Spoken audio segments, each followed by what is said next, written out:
This is Jocko Podcast number 541 with Echo Charles and me, Jocko Willink. Good evening, Echo. Good evening.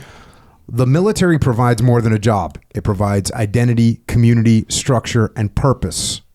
When those pillars are removed simultaneously, many veterans experience what researchers call transition stress, a combination of identity disruption, loss of community, and uncertainty about the future. Common challenges include translating military skills into civilian resume language, navigating unwritten workplace norms that differ vastly from military culture, finding community after leaving the tight-knit bonds of service, managing mental health during a period of major life change. Understanding these challenges is the first step toward overcoming them. The military to civilian transition is not an ending. It's a redeployment. Your mission has changed, but your capacity for excellence has not. And that right there is a quote from an article written about an organization called Beyond the Brotherhood. And it was actually founded by one of my brothers from the teams who started his Navy career as an enlisted man on the path of becoming a new Navy nuclear technician. Oh, you're going to say that. Hey, it was your career. Thankfully, he found his way to college, ROTC, commissioning, and the SEAL pipeline. Made it through the SEAL pipeline, stationed at SEAL Team 2, followed by language school for Arabic, which he utilized when he joined Task Unit Bruiser in Ramadi, actually arriving the day that Mark Lee was killed. He was on the operation when Mike Mansour was killed. He was wounded himself. A through and through miracle shot to the chest that missed his body armor and thankfully also missed his heart, his lungs, his ribs, his arteries, and his veins. And he went on to become a platoon commander at SEAL Team 3, where he worked for Seth Stone. He was a troop commander. He was XO at Buds, deputy commander at Siege of Sodif, ops at Group 1. He finally retired. He's been on this podcast before, episode 405. So if you want to hear the details of his career and the teams, you can have a listen to that. But Jimmy May hasn't taken his foot off the gas since retiring, and Beyond the Brotherhood has continued to have a huge impact. And that's not the only place that he's been making things happen. Yeah, and he's back with us again to share some of his experiences and lessons learned. Jimmy, thanks for coming back, man. Thanks for having me, brother. You've been turning and burning as usual. Yeah. Although you take November and December off. That's correct. And July. That's right. That's legit.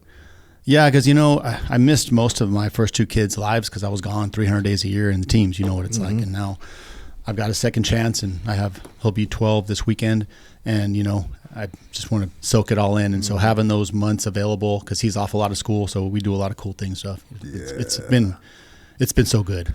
So you got, speaking of family, you got your oldest daughter is about to... She's about to finish. She's graduating from medical school in Baylor. So super proud of her. She's been driving hard. I mean, she was 9 years old. She told me she's going to be a doctor, and she never looked back. Mm-hmm. So you couldn't talk her out of it, huh? Yeah, you can't talk her out of nothing. She got a hard head. She must get it from her mom. That's what I'm thinking. But no, she's super squared away. She got married about 2 weeks ago. Another doctor, great young man. Just really happy for them. And so she's about to do a residency in Alabama. So really.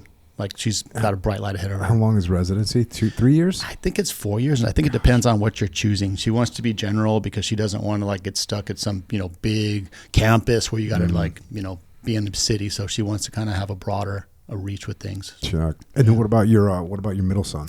Middle son, dude, you wouldn't recognize him.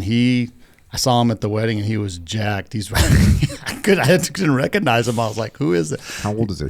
He's 21. I guess the male stuff started flowing, and he's dude, fighting. I'm going to tell you. Oh, he is? Oh, yeah. He's fighting. He's training hard, and he's about to finish the semester early, and he's going to start vet school. So nice. He's got applications in, but I'm pretty confident he'll get in. He's been working in the vet industry for a long time. I think he's got straight A's. He's good. Bro, when you're between the ages of perhaps maybe 14 and 24, you're on steroids. For all practical purposes, you are on. If you're that age right now and you're listening to me, this is the best opportunity in your life to get jacked and strong. Echo Charles? Yeah. Agree? Yeah. And good news about that is it goes beyond that as well, age-wise. But is that the peak time? Did I get it right? Yes, but depends on for what. Mm-hmm. So, I mean, look, I'm not going to make it about, my knowledge on this topic. But yes, in a way, chemically, yes. Structurally, maybe not. And if you're going for like big muscles, it extends more. If you're going for performance, not so much. You see what I'm saying? What's the peak performance time? 33 or something like that? No, that's like muscularity and stuff like that. They call it muscle maturity. But no, performance is going to be probably around 25, give or take. Really? Yeah, performance. Yeah. Really? Pure performance 25 is the peak. Yeah, what about strength feats? Same? It depends on what you mean by strength. So like even like again, this is a whole rabbit hole, but even you saying like you just said an absolute word. I forget what it was, but you can't say it's not. It ranges. You see what I'm saying? Check. But even strength, it's like what kind of strength? Powerlifting. Yeah, those powerlifting guys are big and they're older. They're like in their 30s. It'll go more, right? Because structurally you need all this stuff or whatever. But like recovery or like speed, that's more younger guys. You see what I'm saying? Now, when you were at Bud's working as an instructor, Jimmy, the young guys are having a harder time, right? Because they haven't quite like matured out. Oh, yes and no. It's like you look at Hell Week, and on the backside of Hell Week, if guys are like 18 to 20, those guys are wearing shoes the next day. It's like their body just snaps back. But like guys are like 24, it still sounds young, but it takes a little while for them to mature. Above 28, dude, I mean, you got to get a waiver to get into Buds, and I think we gave 11 waivers when I was the XO there. 0 made it. The body just doesn't heal fast enough, so it's a young man's game for sure. Damn, I didn't know that kind of stat right there. And I know a couple guys that have got through. I think AJ James, you know that guy. Yeah. He still looks like he's like 23. Dude, he's like 60. Yeah, I know. He just doesn't. He just doesn't age. But he went through it like 33 or something. That guy, he was like Abercrombie and Fitch model. Then he was like a pro Muay Thai fighter. And then he decided to become a SEAL. Like, I'm not making this up. Yeah, no, he's a beast. Yeah. Drago was pretty old too, going through. I want to say Drago was like 31 or something like that. Yeah. Maybe. Drago's Polish, right? Yeah. Okay, so when I got my knee surgery, the doctor asked me, seemingly randomly, he said, "Are you Polish or Samoan?" And I said, "No." And he was like, "Okay." And he just continued on. I was like, whoa, why? He said, "Because Polish people tend to heal way quicker than normal people, and so do Samoans." Yeah. He didn't say normal people. That's not a doctor term, but that's how I entered. Than other people. I didn't know Drago in the teams, but I talked to him like 2 or 3 weeks ago. He's helping us out with this swim. We'll talk about it at the end. But just interesting. Where our paths crossed, I'm like, I didn't met him before, Yeah, bro. I know he's been on here. I was so lucky because I did a platoon with him, a team too, and we had such a freaking good time. And then randomly, he was the Grom liaison in Baghdad. And he did a bunch of stuff with them. Yeah. Those guys are heavy-handed, but good. Yeah, they're great. And he was there. So, I show up in Baghdad and there's Drago. It was like, one of my brothers is already here, man. I was so stoked. But yeah, Drago, epic. So, and then you got your youngest boy, and you were just mentioning that. And one of the things I've been, watching you do is you've been doing some LinkedIn posts about parenting. Yeah, so I never had social media before, like most of us in the team. So when I got ready to get out, I was like, hey, what should I? Like, hey, if you're going to run a business, you need to kind of have a social media presence. You should learn about it. So I didn't know anything about it. So I'm like, well, let's just write about something you want to do. And so I started these dad drops because, I really wanted to focus on my second chance of getting to be a dad. And I tell you, it's actually got a really big following. It's pretty funny, and it's just stupid stuff we do together. And there's always some kind of little takeaway. And he's just watching the man he's becoming. I'm really proud of him. He's got a lot of strengths that I didn't have, and it's been really cool watching him grow. And he'll listen to this. He listens to a lot of the podcasts I'm on, and you know him. Yeah. He always tries to grab you by the neck when you see him. Yeah, no, it's as he should. But watch yourself, boy. You sneak up on me. It could be a problem. Some of the things that you brought up, some of the topics, one of them is like build it yourself. And this is actually in the Warrior Kid books. Like Mark wants a new bike. Yeah. And Uncle Jake's like, well, you can't get a new bike, but we can get an old bike and we can rebuild it. And think of the value of that. Yeah. Compared to the value of, you want a new bike? Here you go. I mean, what's a new bike cost, Echo Charles? $100? Maybe $150? Well, yeah, I mean at the bottom end for sure. Okay, maybe. Okay. Yeah, I think it's more like when you're 3, buying 4, like 5, when you're 6, buying a 7. 7-year-old, you're not getting a 7-year-old like a top end bicycle. I just got my son a BMX bike used off of like the offer up scenario, and it was 150. Oh, so I'm in the game. Oh yeah, you're talking about the used ones? Yeah. Yeah. But I mean, even a used BMX bike is showing up kind of dope. It showed up dope, yes. How much is it new? 400? Yeah, well, it ranges. But 400 for a new BMX bike is normal. We actually I'd be did like, the okay. exact same thing with where we got the old bike that's a neighbor gave. We had to replace the axle, and he was giving his pennies, and it took us a while. He sanded it down, and So good. he did a great job with it. And then someone gave him a bike later on, and he'd outgrown that one, so he went to sell it. And I remember, I sell it on offer up, go ahead. So I'm waiting there, I'm watching the guy, and the guy comes like, well, can you take less? I'm like, bargain with him, and it's $25. You're bargaining with but he was like 7 at the time, He's got it. You've seen his little straight face. Yeah. He looks at me. I'm like, I was like, hold out for 25. Did he get the 25? He bones? got 25. Oh yeah. So that's a great lesson though. And by the way, one of the things that I notice about these things is, and this is the same thing I notice about parenting, is it applies to everything. It applies to anyone you interact with. Like if you want somebody to value something, you have them build it themselves, including, we got some project that we want to do, and I've got my team is going to do it. Why don't I let them build the plan? Because then they're going to take ownership of that plan, and they're going to value it more. And it's just the good way to do it. And another one you have is do the maintenance yourself. Yeah, he's the Mayday Executive Maintenance Manager. It's his title. He gets $10 an hour. Dude, the guy can clean weapons. He squares away my spear guns. He rinses all the gear. I just drop all the gear in the fridge or the garage or wherever we're at, and he just gets to work, and a couple hours later it's clean while I load for the next one. So yeah, there's a underlying theme here that I've talked about before, which is like as much as you can treat your kid like an adult, the better off it is. And that's a classic example. You're making him work, but you're paying him, so he's recognizing that I can earn money, I have value, I can make things happen, I have responsibilities. If I don't do what I'm supposed to do, I won't get the money. These are really good lessons that you can teach to someone. Respect your elders. Yeah, we're from the South. Yes, sir. No, sir. It's how we roll here. It's kind of weird in California because they got pronouns and stuff. So, but I'm like, hey, buddy, take your best guess and you make sure you say sir or ma'am. But no, we're pretty tight on that. Like, he's a very respectful young man, and he had a little scrape at school pretty recently. We talked about it the other day, and the teachers were like, hey, he's been respectful, and he owned it, and it was a good walk away. We can talk about it if you want. It doesn't matter to me. No, it's an interesting one, and it's funny because we just had the podcast last week. We had a guy on that I grew up in the same town as me, and I was a rebellious kid, right? And you want to have your kids, in my opinion, you want your kids to have the level of respect, but also have a little underlying of questioning authority. Yeah, a little bit of questioning authority, because there's bad people.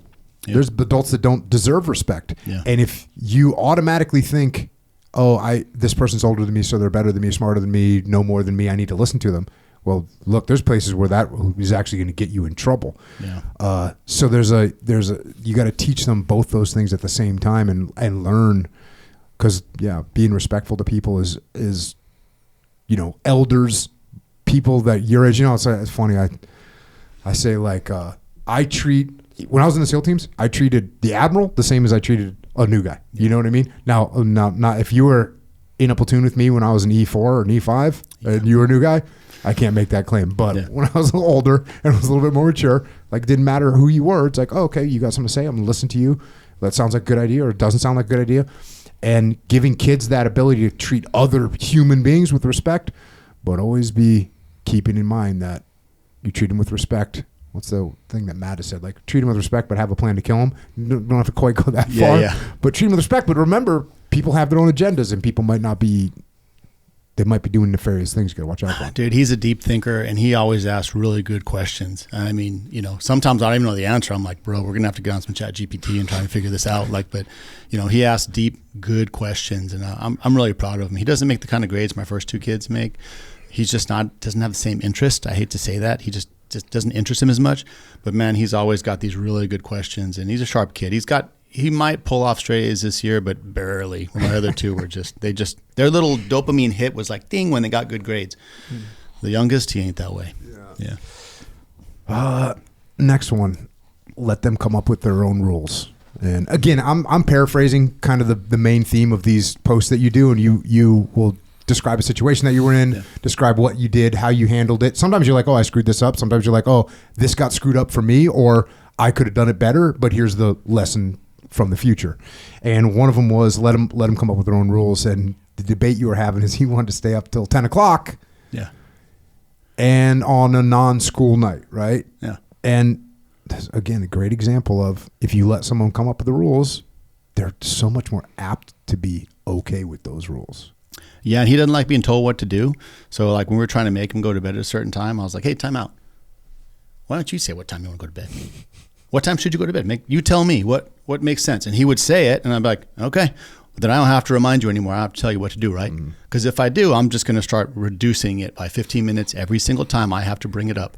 So you're fully in bed by this time. Is that correct? He's like, yes, sir. I'm like, okay. So he sets this little alarm. It's got this little like Indian guy singing. It's pretty funny. I don't know. It's like ling-a-ling-a-ling-a-ling. He's into that thing. And so it goes off at like 5 minutes before he brushes his teeth. He gets in bed. So yeah, it's his rules, not mine. You know, there's actually a term for what you're describing. It's called psychological reactance. And it is a natural human instinct to push back against things that we're told to do. It's a natural thing, psychological reactance. And, you know, once you realize that, you look back at your whole life and be like, oh, every time I tried to tell people what to do, they didn't like it. And every time someone tried to tell me what to do, I didn't like it. Now, look, are there exceptions to that where you get a leadership vacuum and it's time to make a call? Yeah, those things happen. But with kids, for sure, every time you tell them to do something, they usually don't want to do it. Yeah.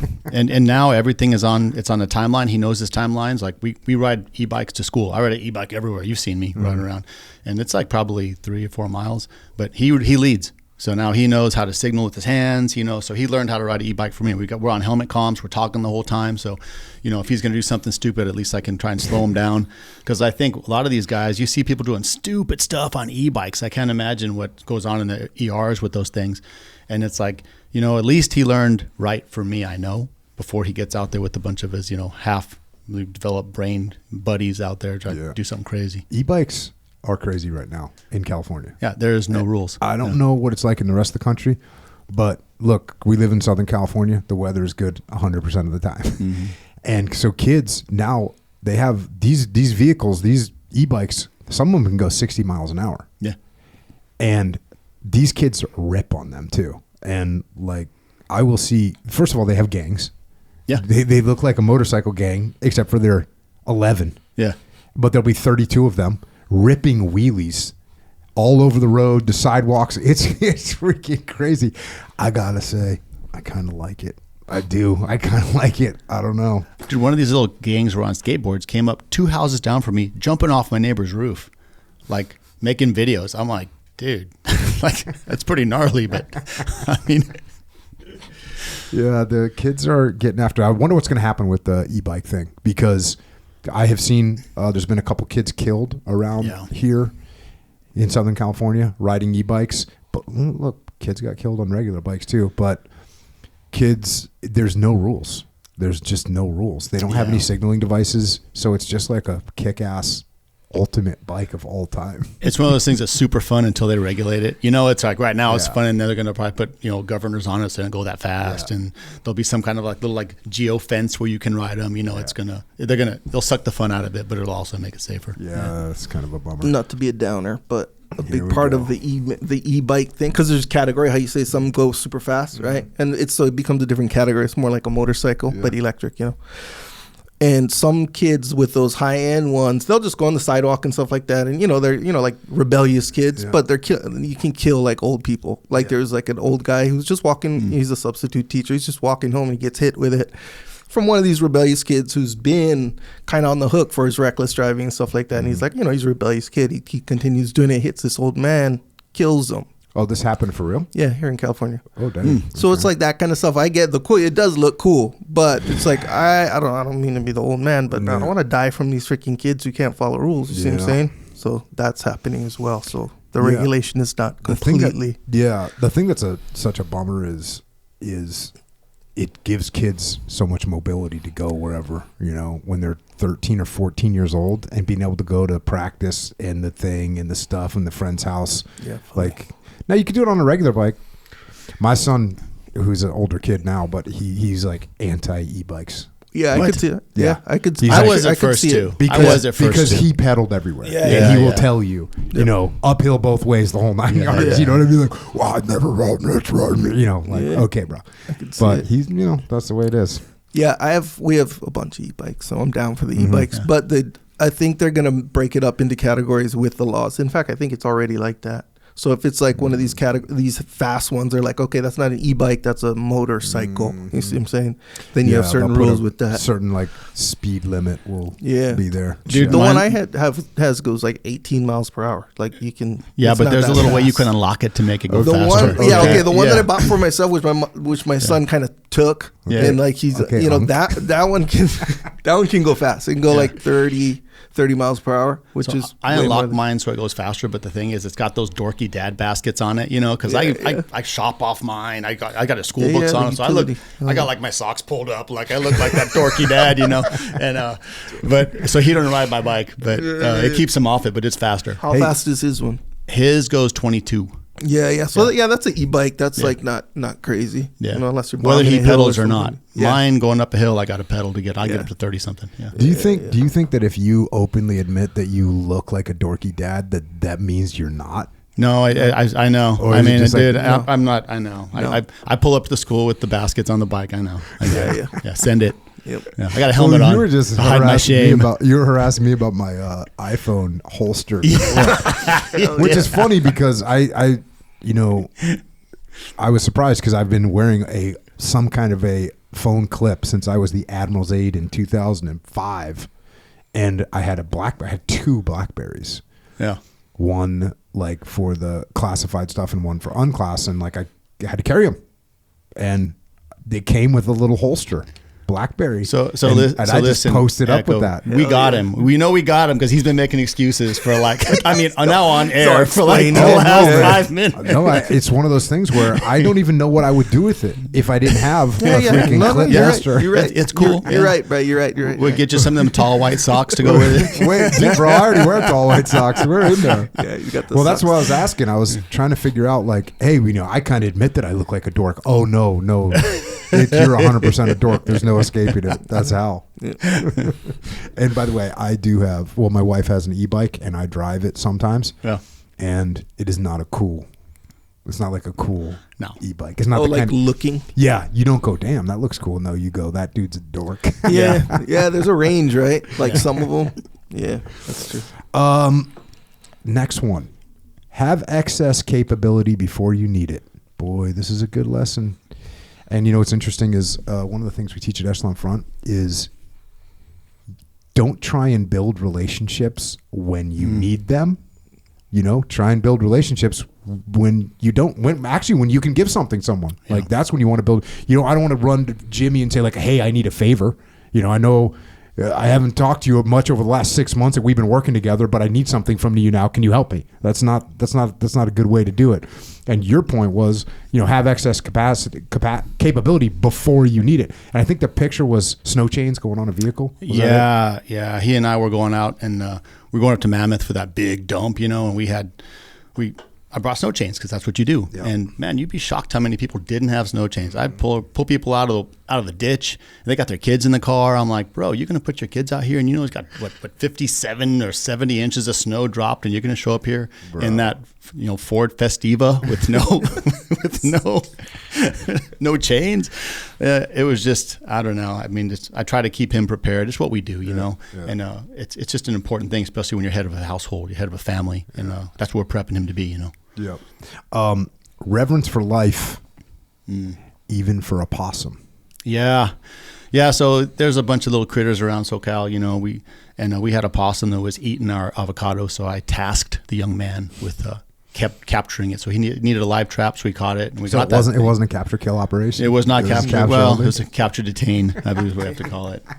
Yeah, they kind of give you the wink, wink when they know it. But anyway, so we caught it. I'm like, "What do you want to do with this thing, buddy? You want to kill it?" Or he's like, "Well, is there someplace we can take it? And you guys know the Famosa Slough down here?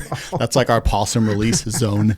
I was like, well, we can take it to the zone. I'm like, yeah, let's do it. And it was pretty cool to have them go out there and, just we hunt. We kill deer, but we eat it. We kill fish, and it's just, we don't just kill for no reason. And I think that the food chain is healthy and important, but there's no reason to kill someone if you don't need to. So, yeah, reverence for life.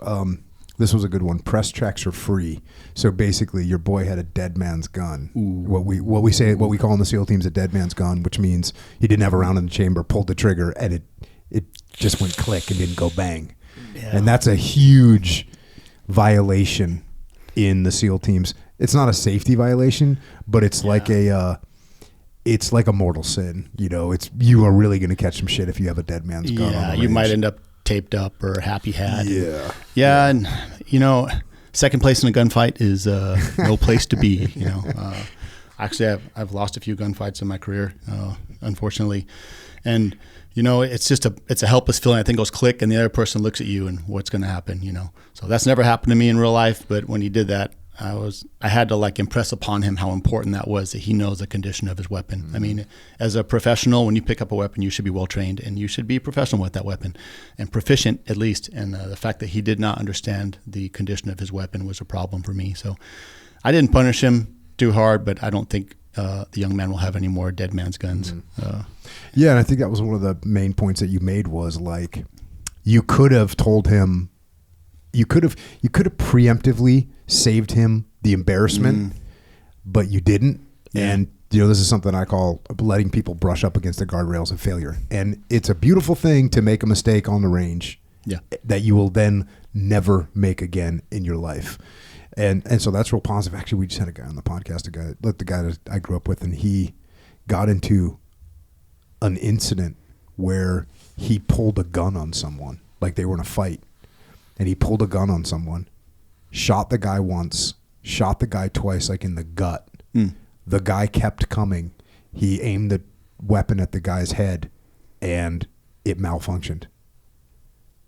Wow. Yeah. And so he didn't kill him. The fight I forget the rest of the story, but they broke up, and when they went to court, the other individuals had instigated it. Yeah. And so he didn't get in trouble. The lawyer was like, hey, if I ever... Or what state was this in? Connecticut. Wow. The judge said, this was self-defense. And he was like, he said his lawyer spoke, and he goes, okay, I'm dismissing this. And then the judge looked at him and said, hey, you better go in the military immediately. He was like, yes, anyway, in the Marine Corps. But if he would have known the condition of his weapon, or he would have known an immediate action drill, he probably would have killed that guy, which for him would have been bad. But well, if it malfunctioned after 2 shots, then that's not a condition issue, right? That's true. Yeah. But he didn't have an immediate action drill. Yeah. He didn't know what to do. Yeah. And so. Well, you used to let me fail all the time in the teams, man. I'd do something, and you were running Tradette, and I was floundering. I remember this one op. It was just mayhem. You guys killed all of our guys, and then you were just like, what are you going to do? I'm like, I don't know. I'm trying to carry somebody. Like, put some down. Have someone else carry. You were just like bugging me, and I was like, I didn't have any answers. You just let me fail. And then I remember I failed so hard that I learned a lot. Yeah. And probably the biggest failure you let me have was when you asked me, this is actually real world. I came back from op, and I didn't know where we were. You were like, show me on the map, and I couldn't do it. And you just sat there while I figured it out. It was, I know you knew. Yeah. You just sat there and let me figure it out. And I remember I was so ashamed. I was like, and to this day, I always know where I am. And my son knows that story. We walk out, if he can't find the car, I'm like, you got to know where you are, Yeah, that's a bad way to learn that lesson. And, it's probably one of those things that I looked at and was like, I wonder if he's, I wouldn't want you to roll out into Ramadi not knowing where you are. Yeah. And I probably didn't really even think of it. And then whatever came back from an op and was like, do you know where you were? Yeah. And that's, very lucky for my career was working in training cell as a young SEAL and recognized the importance of that. I remember the first time I ever asked an officer. I remember who the officer was. We were out on land nav, or they were out on a patrol, and he's behind his point man, and we were up by Big Bear, doing patrolling, and I said, hey, hey, LT, get out your map. And he got out his map. And I said, you see that mountain over there? And it was the most beautifully articulated terrain feature in the world. It was so obvious. And I go, show me that knoll on the map. And bro, he looked down and he started looking at the map, and his first guess was like 3 kilometers off. And I'm like, bro, you don't know where you are. And he's like, so yeah, it's most important thing to know on the battlefield is where you are, but it applies to so many different parts of life. Yeah, you savaged me on that. You straight up went through like, okay, so if someone went down, you got to call Cass. I know you're not the OIC, but you were the next guy. What are you going to do? You're going to call it. You just let everybody down. Like you really, you didn't let me off the hook, and I'm glad you did that, because that was a pretty important lesson I learned. I'm glad I learned it early. Sure.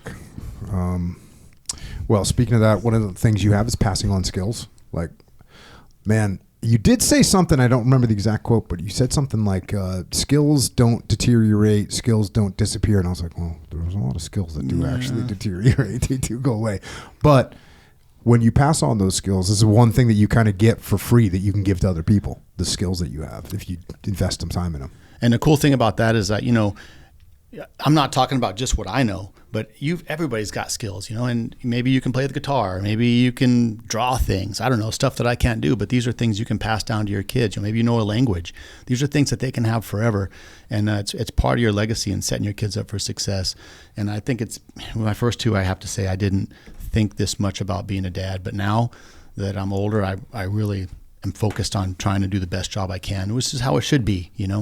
I'm not distracted by all the things I was in my youth. And when I think about that, I'm like, what do I have to offer? And I try to freely give him whatever I can. Yeah, well, I think one of the things that I didn't really recognize until I had kids was the inability for kids to recognize what skills actually are. And there's a couple examples of this. Number one being, and I put this in Way of the Warrior Kid, it's in there, but my oldest daughter came home from school one day. Oh, I'm stupid. I'm like, why do you think you're stupid? She's like, well, I don't know my times tables. And I was like, oh, well, how much have you studied? And she looked at me like, what do you mean studied? And she thought you should just know how to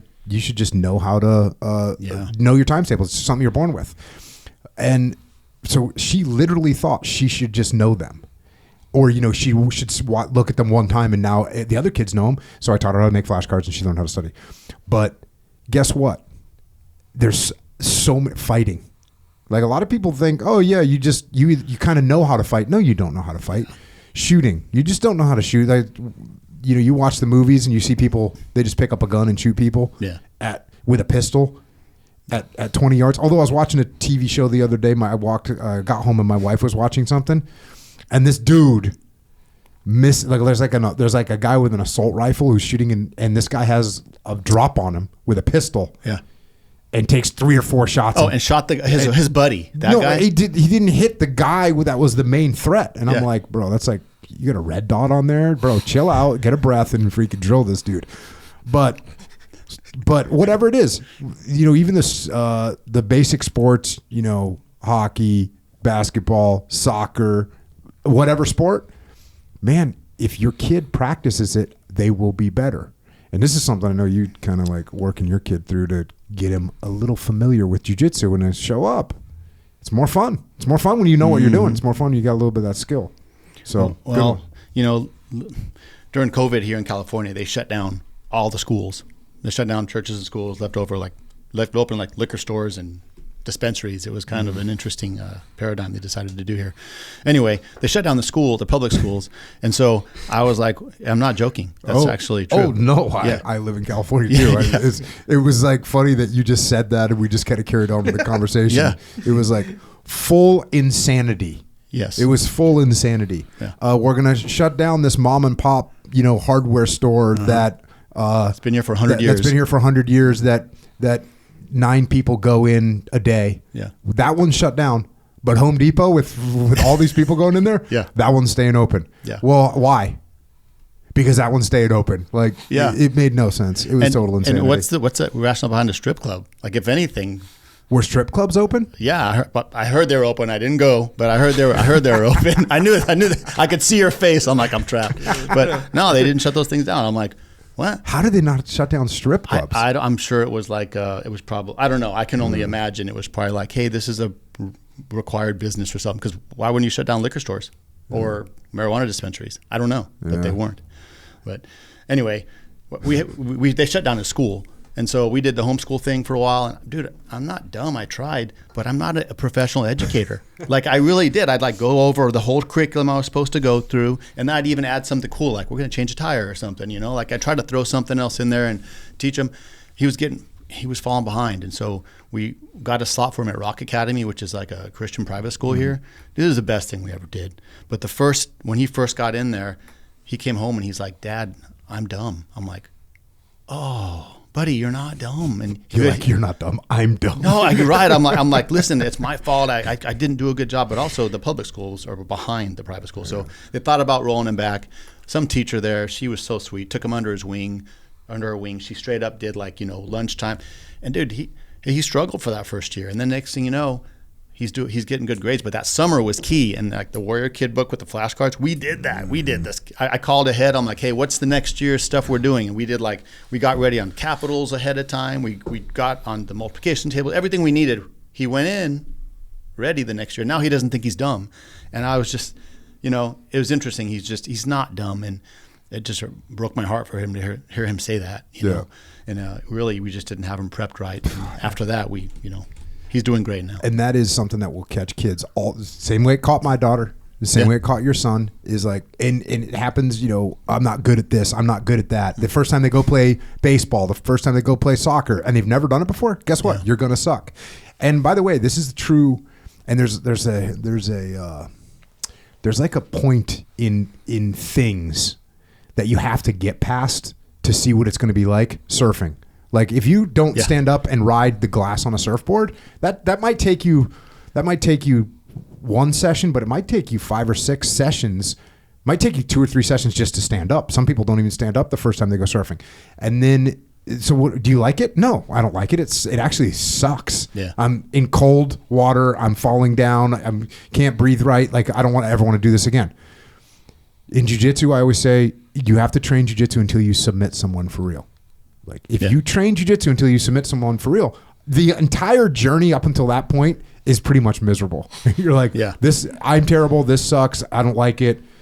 And there's so many different things that you have to get enough of the skill that you can actually enjoy the activity before you decide whether you don't want to do it or not. And jiu-jitsu it's a perfect example because when I was just intrigued. I showed up. I was a good wrestler. I had a background.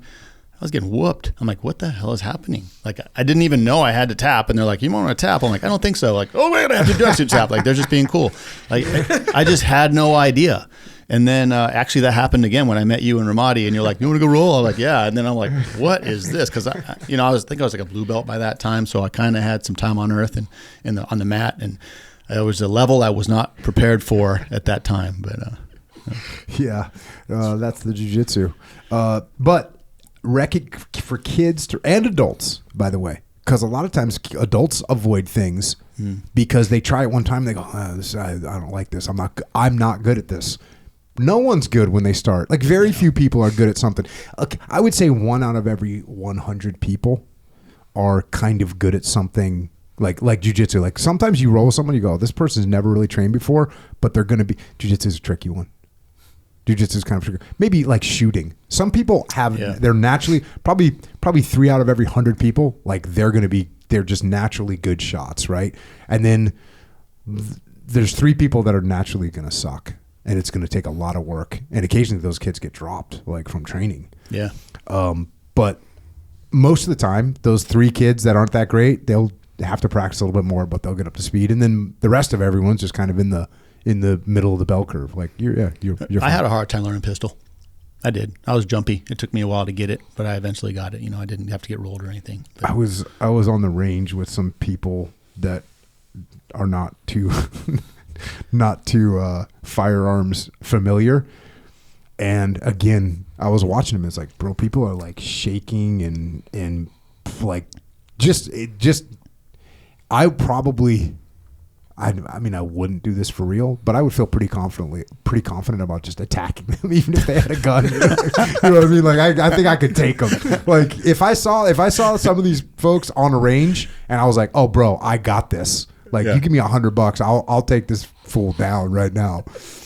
Because if you don't have that natural skill and you've never done it before, bro, you're gonna have problems. Well, dude, so one of the things that Mayday Executive, we'll talk about that later, I know, but like I do a lot of shooting ranges with people, and I have Canadians down here that never touched a gun, and man, they're literally shaking when they do it, and you can see them like they just can't stop, and it's like, hey guys, it's a shovel, you pick it up, it does what it said, it does exactly what it can't do anything else, it only does what you do, and if you the big 3 safety rules, you keep those things in mind, we can like go. And usually by the end, they're pretty good. I've had guys try and load the magazines the wrong way, like putting the bullets in the wrong way. But by the end, I'm not joking. Mm-hmm. But by the end, I had this Canadian group, and they were like, wow, we thought guns were bad, but actually, if everyone was trained by you, it'd be okay. I'm like, yeah. It's just, people just don't know, and they freak out. Yeah. That's crazy. So pass on skills. Learn skills and pass them on, by the way. Learn skills and pass them on. There's little things that you can learn how to do. And by the way, this is good for your neurological health, is to continue to learn new things. So learn skills, pass them on. The last one I want to talk about that I noted was defeating learned helplessness. And this, I don't know. Do you know much about learned helplessness and what it is? I heard that from Mark Schaefer. Okay. And the problem was people were just like, they would see something and it would just be like, oh, it's too hard. And they, instead of trying to fix it themselves and then this learned help, I haven't heard it anywhere else except from him. So there's a experiment. It's a kind of a famous experiment, or whatever, not famous, but it's an experiment that gets done. And you take a classroom of people, or whatever, 20 or 30 people, and you divide them into 2 groups, and they have problems to solve. And one group, the first, let's say 5 problems are relatively easy, and the other group, the first 5 problems are impossible. And so they go, okay, they give them the first problem, and like one group's like, oh, they get it, and the second group can't get it. And then they give them the second problem, third problem, fourth problem. And then on the 6th problem, they give them like a medium level issue or medium level problem. The people that have gotten all these other ones done, and by the way, they know that they got it done, and they also can tell that the other people couldn't get it done because they're like, put your pens down when you're done, and the other people are still trying to figure it out. Well, the people that had achieved repeatedly, they get this medium level problem, and the people that have been defeated, they can't get it. And this is very common. It's kind of like that. When you have they would take 2 mice, and you put them to fight each other. Yeah. And the winning mouse has like an 80% chance of beating the next mouse because it just gets confident, and then it starts walking around just being like, oh, I can kick ass. So the idea of learned helplessness is a real thing. And where this plays in is when you go and swoop in to solve problems for your kids. Yeah. And they think that they can't do anything themselves. What was the example? Do you remember the example you used in this? The one that comes to mind, I don't know I can't remember specifically, but he high centered his 4-wheeler. It was before I got him a dirt bike. He had a 4-wheeler, and he high centered his 4-wheeler, and he's like, we're on comms, like, hey, Dad, can you help me get this? I'm like, sure. I go up, I'm like, hey, so what do I think you should do? He's like, Dad, you can lift this. I'm like, well, I know I can. He goes, well, you're going to help me? I'm like, I am helping you. I'm telling you, I want you to lean forward and try and rock, then hit the throttle. And it took a while, and he had some tears going. He was frustrated. He's mad at me. He's like, I know you could just fix this. I'm like, I'm helping you right now. And later on, I heard him and his friend was at our house, and they were like, oh, let's get your dad to help. And he's like, Dad won't help us. Dad won't help us. We got to figure it out on our own. And I was kind of laughing. Great, I'm like, dude. That's right. That's right. Exactly right, dude. That's where it should be. Awesome. Well, check those out. LinkedIn, you do these posts maybe once a week or once every other week. You do something. And you got a bunch of other stuff on there, but I thought those were interesting, not only from a leadership of your family, but of everyone. Yeah, I think I think I would like to see parents take ownership of their home in a way I didn't for my first 2 kids, and now it's just such an important thing. And I'm just it's one of the most rewarding things in my life is to get to be part of his life. And, I still work to help my older kids. They're fiercely independent, like I'm proud of them. But I didn't get to do a lot with them. And so I'm so grateful for my second chance, honestly. Yeah. No, it's pretty amazing that your other two kids are so awesome. And it's kind of like, bro, I guess you didn't do too bad. No. It's not that. Think about it this way. My first two did awesome without much help from me, and now I'm helping this one, and there's some pressure. I'm like, what's going to happen if they don't do awesome? Am I the common denominator? So I got some kind of weird pressure that I try not to put on them, but I definitely feel it because the first two did awesome and without me, and now I'm like, you know what I mean? Yeah. Bro, you better.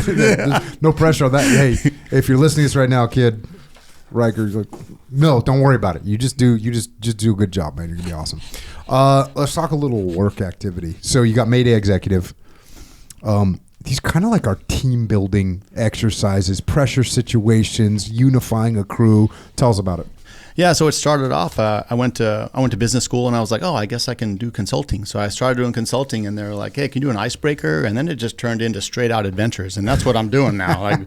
And it's been a blast. For me, I get to be part of someone's biggest thing they've wanted to do in their whole life. And so it's not always companies. It's a lot of YPO, it's Young Presidents Organization, a lot of EO, but also it's a lot of companies that want to do business development. And so they just come up, they'll dream something up crazy. Like they want to go shoot a 200-pound fish, or they want to go crash a car, or learn J-turns, pit maneuvers, or, blow something up. I'm like, okay. Like they'll usually be like, what do you mean, okay? I'm like, yeah, just let me do some math. I'll come up with a number and we'll figure it out. And usually they're kind of beside themselves. I'm like, yeah, we can make it happen. And then we do it. And I don't have any advertising. I don't have anything going on like that, but I'm booked through February right now of next year. Damn. And it's just super busy. I got a lot of repeat offender customers.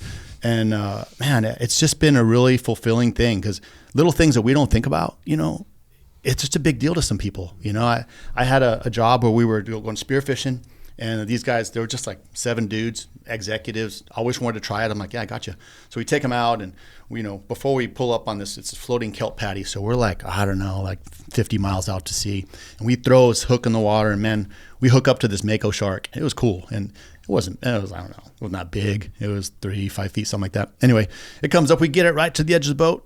And then that thing spits the hook, and I'm like, that is the perfect scenario. Everyone got to see the shark, and none of us have to mess with that tooth monster, right? So then I'm like, well, let's go check for fish. So I jump in, and I look up at the dude, and he's looking at me. I was like, hey, is it get in the water? He's like, well, there's a shark in there. I'm like, you saw it. It's not big. Get in the water. So the dude gets in the water. We swim up, we check, no fish. I'm like, this is a disaster. We haven't seen any fish yet today. This whole thing just sucks. We get on the boat, the dude gets out and he's like, I just got in the water with a known shark. And I'm like, you did? That is what happened. That's actually factual. And what I learned from that was like, you know what? Everyone has the things they're overcoming. I didn't think much of it. You probably wouldn't have thought much of it. But, for him, that was a really big deal. And it was really cool for me to get to be part of that. I think I remember the guy's name, because I could see the light in his eyes. And I was like, that's what we do every week is we come over, we overcome somewhere. We're jumping out of a plane or we're doing something out of a helicopter or whatever they want to do. And I get to be part of that. And it's been it's been just a joyful thing. It's cool. Yeah, that's awesome. There's a documentary out right now, and it's called The Dark Wizard, and it's about a guy named Dean Potter, who is a rock climber, base jumper, free solo guy. And at one point, Alex Honnold was coming up behind him. He was a little bit younger, and this guy, Dean Potter, wasn't quite as skilled as Alex Honnold was. And Alex Honnold is just kind of doing things that this guy wants to do, and Alex Honnold's just kind of doing them. And so he's feeling a lot of pressure. And at one point he kind of signs up, and he started doing this thing that he called free base, which is free solo climbing, so no ropes, but wearing a base rig, like a little tiny base rig. So if he fell, he had a chance of being able to pull. But not a whole lot safer. Not a whole lot safer. Yeah. But, when you're 2,000 feet up in Yosemite, then, if you think you're not going to make it, you can kick off, track away and hopefully be all right. So that was his plan. And he had this one this one climb scheduled. So you've been to Yosemite? I have. Yeah. Yeah. So he's planning to do this like top part of El Cap. He's going to do this little rappel down, traverse across, and then climb up maybe 700 feet, something like that. Yeah. And if you haven't seen El Cap, it's a scary. It's 3,000. It's 3,000 straight up vertical. Yeah. It's what Alex Honnold climbed and in free solo. And yeah, when you look at it from the ground, it's totally insane. That's why, that's to me is the greatest human physical act, voluntary, that's ever been done. Because I think people have done more extreme things involuntarily, like the Bataan Death March, or there's a bunch of them you could go through. But for as far as just volunteering, rogering up to do something, I think that's it. So he's planning to do this with the base rig. And they were at odds with Yosemite because base jumping is illegal, and they said, "Listen, you're not allowed to wear a base rig. You can't base jump. You can't have a base rig when you climb." And so he kind of they're like, "Well, you got the film crew here. You're going to climb this with a base rig. You're not allowed to wear a base rig. What are you going to do?" And he sends it. But when you watch it, you the look. And I think you and me will be like more familiar with the look of the same guy getting in the water with a shark. Like, I do not want to be doing this right now. Yeah. And you can kind of see it. And it was really hard for me to watch. I was like, dude, he does not want to be doing this right now. He does not want to. And he's doing it without the base rig. Yeah, no base rig. He's free climbing it. He's free soloing it with no base rig. And bro, I mean, Alex Honnold, when you watch him climb, you're just like, you're feeling when you're watching Alex Honnold climb. My feeling when I watch Alex Honnold climb is he's got this. Like that's literally when you watch him, you're just like, he's got this. And even when you talk to him, like he was on this podcast, you can see that he's just very methodical and logical, and he's got this. And if you get the feeling that if you said, "Hey, do this," and you assess it and be like, "Oh, I'm not capable of doing that," or "I am, and I can do it, so I'll send it." And you're watching him like, dude, this guy does not want to be doing this. And the dude, it's a great documentary. It's called The Dark Wizard. But when your life isn't at stake, overcoming those things is a really positive thing, which is exactly what you're talking about. And that's what you do with these groups. And what I like about it is it allows, there's a vulnerability there within a team. People see each other at a moment of weakness. They get to see each other step up, power through. Maybe they see people's limitations, and there's nothing wrong with that. Absolutely. We had a guy that freaked out in the water. Like he had a little water in his snorkel, little things uncomfortable, and you're in the middle of the ocean. It looks like you're up high, and he just panicked. And I was like, "Hey man," I grabbed him, drug him to the boat, and we kind of got up on the thing. And I was like, "What happened?" He's like, "Well, I had water in my snorkel." I'm like, there's always going to be water in your snorkel. Mm-hmm. There's always going to be all these little things. And I think that's been kind of my teaching points with spearfishing is like, hey, all these little things are going to bug you, but you've got a mission to do, and you have to focus on that and kind of tune all those things out and just know they're going to be there. They're always going to be there. Incidentally, he lost my spear gun, which was, that's a bummer. I didn't beat him up for that. I was like, hey, I'm glad you're safe. They don't float. The other thing is the more you do something, the more comfortable you get with it. And you're going to have water in your snorkel, and people are going to ask you hard questions at your board meeting, and your employees are going to get mad about. It's like, these are things you have to get used to. You have to get conditioned to. You got to get that stress management so you can overcome it. And figuring out, that's when you figure out. That's one thing you figure out in the water, man. And I think Buds does a good job of either showing this to you and you figure it out, or you don't figure it out and you don't make it. If you freaking panic in the water, you're not going to make it through Buds. Do you think that's accurate? Oh, that's absolutely accurate. Okay, check. Yeah, because during pool comp, you definitely don't have any air. You're out of air. Like they grab you and they swing you around, and you don't have any air left, and there's nothing, and you have to relax and solve the problem. Mm-hmm. Because as soon as you start thinking about, oh my gosh, I don't have air, then you missed a step and you're going to fail anyway. And I think that's an important thing that really sets our guys apart in the teams, is that water aspect is nasty, man. It was actually the hardest thing. Yep. You cannot panic. And then it's not a very far stretch to get to, oh, I'm getting shot at. I cannot panic. Oh, I'm jumping out of an airplane. I cannot panic. oh, I'm confused about what's happening right now. I cannot panic. That becomes the nature of it. And I'll tell you what, there's been a couple times. There's one time on a swim. I was on a swim and I almost pulled my UDT life jacket. Just massive waves. Yeah. It was in Coronado, and I was, caught a wave trying to come back in, and I caught the first wave and was a little bit like I got like all flustered and discombobulated and went deep. And when I came up, I was like, oh, that's boom. And I got hit with something else. And all of a sudden I'm down there and I'm like, oh, wait a second. I haven't taken a breath in quite some time and I was already tired. And this could be bad. And I started like thinking, am I going to pull my UDT life jacket right now? But the cool thing is I was like, no, you're just going to relax and you're just going to float. You have your wetsuit on. You're going to be okay. But that, and then there's been probably 2, maybe 3 times surfing where I had to detach a little bit and go, all right, you got to relax right now because you don't know which way is up. You got to freaking chill. You don't have any air, but panicking is not going to help the situation.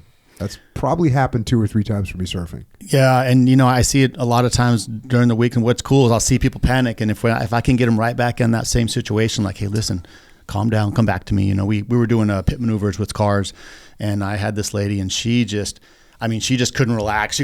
She nailed that car like so hard, and then of course if you hit it in the wrong spot, it goes up into the engine, up into the compartment where the people are at.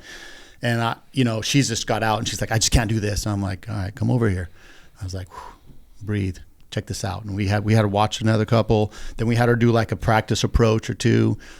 And then she nailed it, and it was just so cool to see. And you could just see her be like, oh, what was I so worried about? And I'm like, it's because you just didn't have any experience. And now you got it, you're good. And watching people go through those kind of things, it's just a powerful thing. So I love my job. I love it. I do it every week. And, I always tell people, like, if I say I'm going to do it, I'm the world's worst negotiator. I'm going to do it. So whether that's like I'll give you a price, but I already said I'm going to do it. We're going to do it, so we'll figure it out. So, yeah. The crunching sound that cars make when they hit is such an interesting sound, and it's almost like a visceral sound when people hear it for the first time. When you hear the crunching and folding of metal. Yeah, it freaks people out. And the other thing is when they get in that car, I got to tear all the airbags out because you can't get hit with an airbag. An airbag opens at 200 miles an hour. You get hit with that thing, it's no bueno. And there's a lot of them. There's not just like one in the front. There's like in the seats behind you, there's like side curtains. So I'm like cutting this. So when you get in this car, the inside looks like tatter. Like it does not look like what you're used to seeing. So people get in this thing and they're like, what is this? And then I got like metal bolted onto the front like Mad Max because I can kind of make these cars last a little bit more.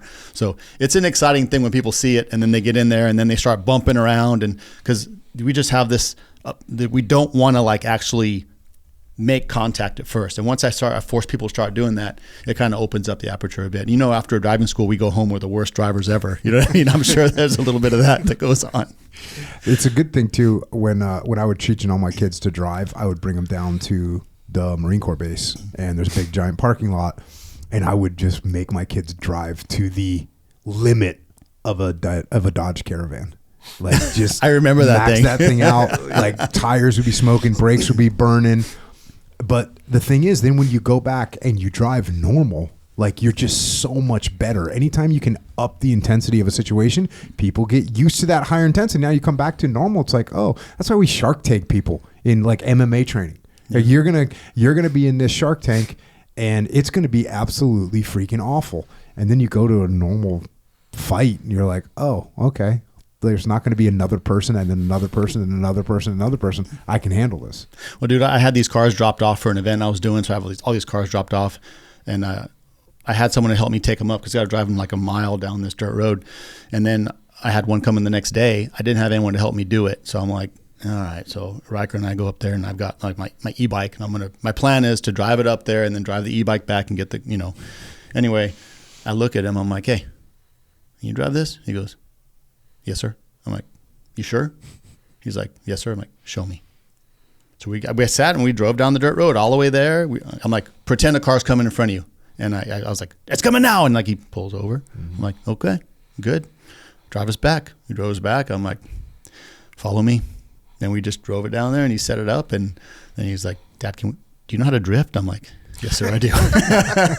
So we had a little fun with it after that. But, you know, he once he proved to me he could do it and he got over that initial, you know, he pulled it off. It's been kind of cool. Yeah, anytime you can get people familiar with things, teach them a skill, but then also when you can elevate the training scenarios to be harder and more demanding than what they're going to face in real life. Like when you get somebody out spearfishing at 70 feet on a breath hold and shooting at an animal that's going by them and trying to get control of that thing, and like then they get to go back to a boardroom and they got to present something like you're gonna take some good positive lessons away from that. Yeah, definitely. I had one of these executives shot a 130-pound bluefin tuna. So this thing's coming by him at 40 miles an hour, and this thing came in, and man, he shot that thing. I was so excited for him. He was a little overwhelmed. He got up. He's like, it was a lot. But I don't know, man. He immediately booked 2 more trips with me. He's like, we're doing this again. So I'm taking him out here in about a month. Yeah. Sick. Hey, you also got this thing, this invention. Yeah, this is kind of a new thing. So my little brother, he finished high school at like 17. He hated school. He just didn't make good grades, but he's wicked smart. And he came up with this little thing that you put on a cell phone tower between the wire and where it's called the splice of the tower pieces. It's such a simple thing, and I've showed it to you. When you look at it, you're like, why wouldn't you do it this way? It's obviously the superior way to do it.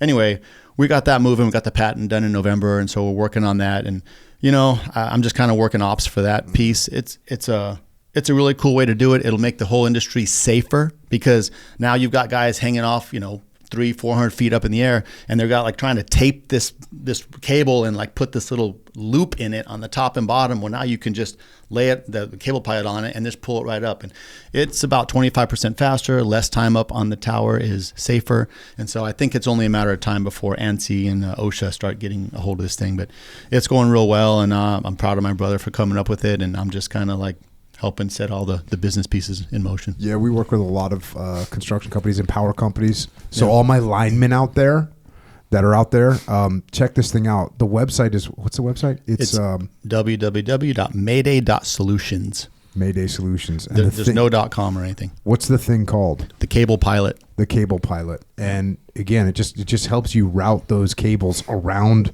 the splice plate. So it's not, the cables also aren't now rubbing up against the splice plate or the splice plate getting all chafed and stuff like that. So, yep, that's cool. I'm looking forward to that. I know I tried to be an investor, but I think you denied me for some reason. We didn't deny you. I talked to the boys about it yesterday. They were like, it'd be cool to have Jocko involved, but I don't think we need it. Don't need it. There you go. We're going to edit. Hey, will you edit that out of the podcast where I told all the lineman company in America to look at this thing? You can pull that out. All right, let's get to Beyond the Brotherhood. So, because there's been a lot of really great stuff going on there. And, first of all, just refresh us on why you started it. Okay, so Beyond the Brotherhood that's the major mission in my life, aside from my son and my kids and Kat. But Beyond the Brotherhood started within 4 months of my retirement. 4 of my teammates killed themselves, 2 of which I knew really well. I knew Bobby Murray's pretty well, and then Mike Day. You probably knew Mike. He was an older guy. Anyway, I just didn't know. I was kind of beside myself, I'm like, you've got all these people essentially getting rich off the SEAL ethos, whether they're, I'm not going to talk bad about people, but the actors or the movies they're making, and these people are getting rich. And the guys that are actually built that ethos that they're capitalizing on are suffering and struggling and killing themselves. And, with Bobby, I spent all weekend with Bobby the weekend before, and then it happened on Monday, and I didn't know what to do. Like, my best friend Bo and I went back over our conversations, and it just didn't seem, we didn't know what to do. Mm-hmm. And so I couldn't even spell 501c3, but I'm like, we're going to do it. So we just started this up, and with the goal was like, hey, let's, screen and select Navy SEALs a character for the next mission in life. And just to give them a chance, because these guys are getting out and they don't know what to do. I didn't have social media. Luckily, I went to business school, so I had kind of a little bit of a network. But these guys don't know. They don't know what they don't know, and they get out and they're like, "I'll do executive protection." And it's like these guys have made it to the pinnacle of warriorhood. And you know what?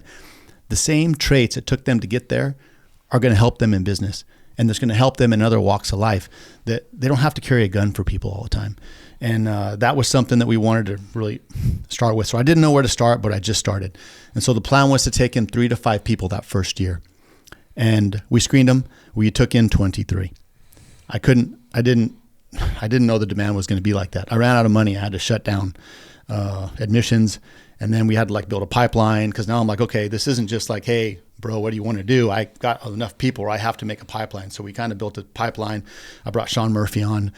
He's been on your podcast. So we started building this whole thing out. And the next year we opened up and we took in 22 before we ran out of money again. And, I'm like, okay, we got to throttle this. We can't, it's important that we do it. And, I cut my pay down to the bare minimum the board would allow. Hey, when you say, just real quick, when you say take someone in, just kind of explain what that means a little bit. Okay. So we start with the screening process. So we will ask 1 superior, 1 peer, and 3 subordinates. And those lenses should align. And if they don't, that just tells us we got to pull the string. Everyone should see you up and down the chain, the same kind of person you are. The person above you shouldn't think you're the super nice guy and squared away, and the people beneath you shouldn't be like, no, he's a dick. Like, we see that all the time. It shouldn't be that way. You should be the same person across the board. And we've already talked about that today, actually.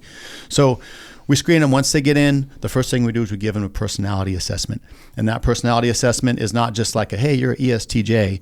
It's like, hey, here's the results. Oh, sit down with the guy that made it, and we're going to go over this assessment and make sure that open up your aperture about what you might want to do. Then we've got, a medical aspect of it, because a lot of guys come in, they're on, in the teams, you get shot or you get a ding on you, like, hey, here's some white pills, take these, take a shot, get back on the line. And we're happy to do it because we don't want to get pulled off the line.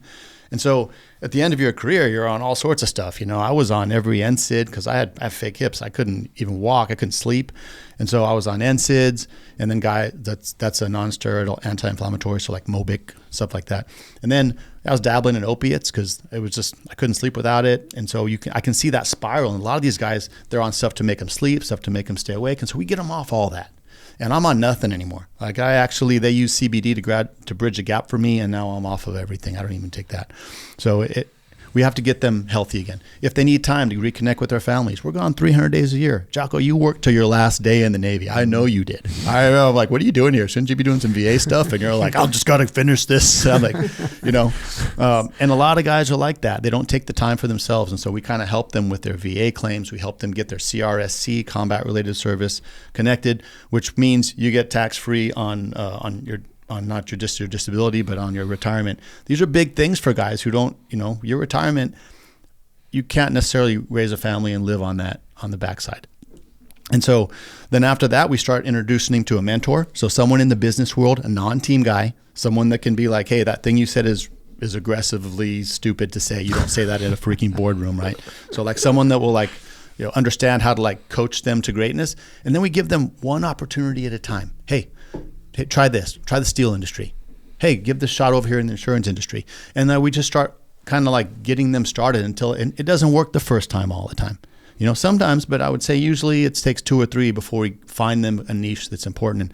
And, of all of our guys, we've got 60 something guys now, not a single suicide from the highest probability guys of doing that. And why I say highest probabilities, because the guys that kill themselves, they're not the turds. They're the guys that we put on the line over and over. Who goes to combat over and over? Your best guy. Where do you put your best guys? Right up front. They're the ones eating the blast. They're the ones right up in front getting shot at first. And these are the guys who have got the most damage and that we need to care for the most. And so I knew that I couldn't I wasn't going to be able to cast a net and just help everybody at once. But I'm like, what we're going to do is we're going to focus our shots where they count, which is on those guys who are most at risk, which is on those best high character guys. And so that's what we do. And it's worked out really cool because to my partners, the people that are hiring, that are mentoring, they know what we got. When they start seeing these guys, they're like, whoa, you got more of them? And I'm like, well, I can't mass produce them. But they're screened, they're selected. And now let's say you get a job as you want to be in realty. And so we set you up in real estate. We'll set you up with a team. We'll set you up with a mentor. We'll get your real estate license. We'll get all of, because it costs money. You can't just show up and be like, hello, I'm a realtor today. There's little things you have to, we'll take care of all that for you. We'll set you up and get you on a path. So it's no one size fits none. Some people want to be entrepreneurs. We help them find money to get started. There's lots of different ways to do it. they've got search funds that will hire our guys, and our guys will go out and they'll spend a year looking for a job, looking for a company to buy, and then they'll buy it. They'll get a 25% stake, and so now they'll build this company, and the goal is within 5 years to sell it. Within Beyond the Brotherhood, all of our guys are team guys running it. You know, Drew Forsberg is our executive director. He's going to get poached. That's what happened to Sean Murphy. Sean Murphy was phenomenal.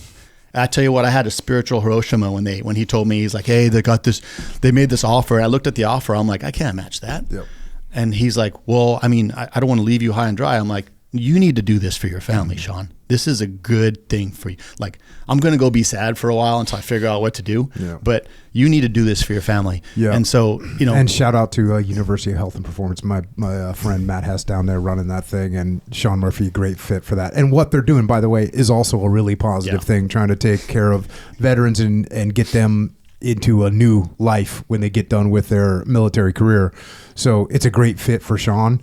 And yeah, like you said, it's painful for you, but you know, it's better for him and great for his family. And it's going to be great for the University of Health and Performance. So it is. And actually they're looking to hire some more guys. And I think that Sean is laying the groundwork there, and Sean didn't quit. Before he stepped down, I'm like, hey buddy, I need you to, number one, prep Drew. Number two, come on the board. Mm-hmm. He's like, yes. So he came on, and now he's still contributing, still working, but that was a call he had to make for his family. So anyway, all that was to say, the guys are working for us, and they get poached, and that's good. You know, it took me a while to swallow that jagged pill that, you know what, we're going to lose guys, but this is just a stepping stone, because we don't pay them what they're worth in the market. We just can't afford it. We're a nonprofit, and we're trying to put every single penny we can towards the boys. That's what we do. So the guys know that. So they're going to get poached, and that's okay, because we got guys coming in behind them, and these guys aren't going to leave me high and dry. They're going to train the next generation, and we'll get this flywheel moving. The last time you were on, did we talk about what happened with the whole board, the old board and all that? Did we talk about that? No, we talked a little bit about it, but you know, I have full respect to those guys. You know, what they wanted out of BTB was not what I wanted. And, you know, a couple board meetings in a row, I was like, hey, you know what? If that's what you want this to be, then you need to change the mission statement, because I'm going to execute this mission statement. We screen and select maybe Steel's a character for the next mission, or you should fire me. And, you know, about the third board meeting, they were like, hey, we see what you're doing. It's good. It's not what we had in mind. So we all quit. And when they stepped down, I felt like a gut punch. I didn't know what to do. I was like, these are guys I respect. These are guys that are friends of mine, and they don't want to support this. And it was a jagged pill to swallow. It took me about a week to figure out what to do. And then I had a tombstone moment. When Tombstone, when he got pinned down and they're shooting at him, and he just goes no, no. I was at MIT doing a job for some folks, the ROM crew. And when I just walked out and I called you first, the first number I called, I'm like, hey buddy, I need some help. And you're like, I don't have time to talk about it. The answer is yes. That's what you said to me. You said, call me tomorrow. I'm like, all right. So you were in. And then I called Steve Gattina. And then I called Gio. And then I called Greg McClelland. Everyone said yes. Everyone jumped on board. And now, man, it's been growing exponentially under this. Y'all's leadership is amazing. And yeah, I remember that conversation. Yeah, I do too. I think I was actually driving to trade. You're like, hey, I got to talk to you. I need a favor. I'm like, I don't have time right now, but the answer is yes. Yeah. Call me tomorrow when we have time. Yeah. That's freaking friendship dues, you know? When one of your brothers calls you got to just step up. And sometimes you don't really know what you're stepping up for, but if it's your friend and you know they do it for you, well, then the answer is yes. Let's do this thing. Okay, can you now tell me what the thing is? 'Cause I didn't know. Yeah. But so that's awesome. There's also and so you got Drew stepped up, and Drew's a stud. Yeah. So Sean and I are kind of similar personalities. Drew is completely 180 for me. He is very analytical, very data driven, very much an integrator, whereas I'm more of a visionary, and that's exactly what we needed. I was sick over Sean leaving, but God had a plan, and Drew is delivered in spades. The guy is so organized. All the things that I wasn't, he is. And he's just really helped us get to the next level. So, I mean, you see the products. My board meetings were nowhere near as good as his. His are tight, And I'm just really proud of the job he's doing and happy to have him. So you got 60 plus fellows have gone through. They're getting placed in all kinds of different businesses, all kinds of different things. You got guys, like you said, already said, in real estate, people that are doing, 15, 20, 25 deals a year as real estate agents, like already. In a bad market. Yeah. In a crap market with a freaking 7.5% interest rate, by the way. And you're talking about Aaron Pena, by the way, the great Aaron Pena. That dude was one of my first class guys. You know Aaron. Yep. And man, he's coming over here. He's stepped up big time for BTB. He puts on his own fundraisers. He gives back as fast as he can. He's another guy I call. I'm like, hey, I don't even finish my sentence. He's like, I'm in. I'm like, okay. So, yeah.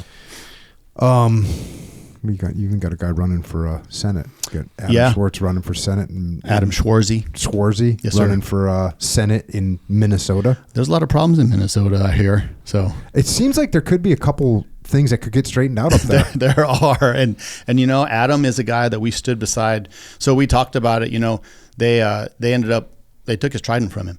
And the reason why is because he was trying to run for Congress when he was still active duty.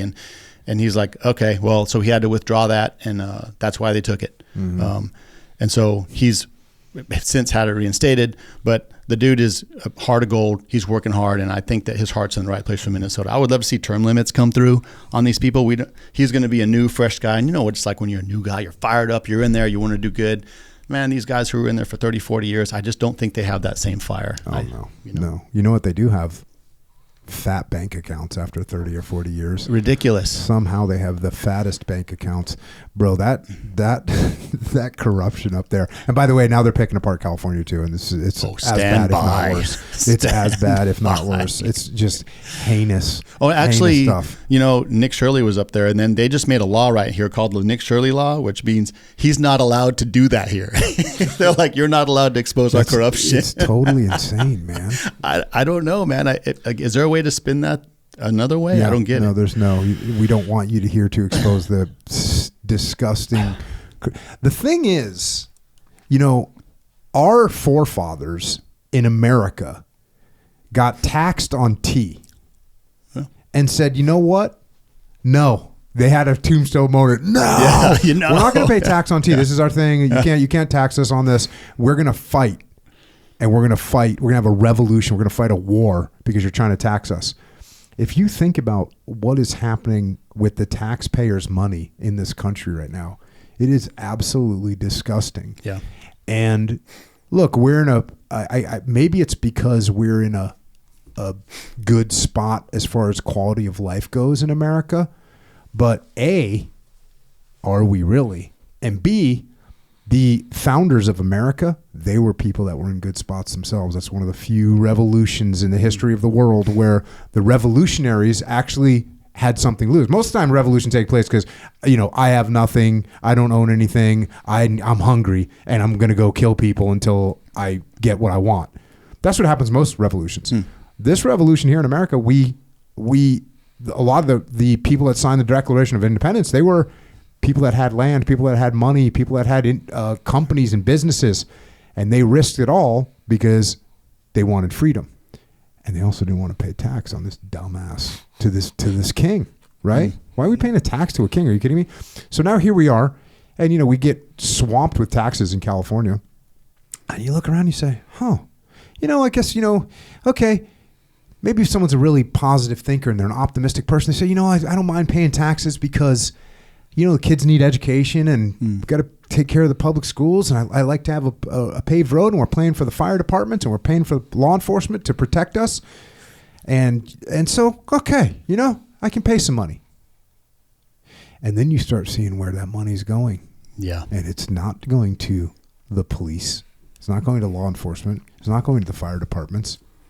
It's going to the things that are not just maybe things that I wouldn't consider important to me, but things that I would actually consider to be the antithesis of where our money should be spent. I just saw something before we rolled in here today that California, the state of California, has spent $160 million to give iPads to prisoners. Okay, I want my $160 million back. I do not. If you are in jail, you do not get an iPad. I'm not buying you an iPad, and neither should anybody else. So, and that's one little item. That's one, like, if that's happening. Yeah. And now you hear about some of this hospice care scams. Like it's going to be, it's good. There's a reckoning coming. You know, it's interesting. You know, organized crime, when I grew up on the East Coast, organized crime, when I was a kid, it was a real thing. Good parallel. It was a real thing, and it was a real thing, and it was deep. And there's a number of things that happened that really disrupted it. Number one, they made laws, the RICO laws where, if you got rolled up as Jimmy May, but you were connected to me and you were a low-level street guy, you would still end up getting 30 years or 40 years or 50 years.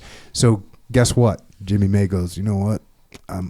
I'll tell you about my boss. And that's what they did. So that really hurt the organized crime. But then the other huge part of it is just the electronic accounting. Like, you can't hide money like you used to be able to. And so now that's what we're seeing. That's why a guy like Nick Shirley, his original leads were like, wait a second, where's this money going?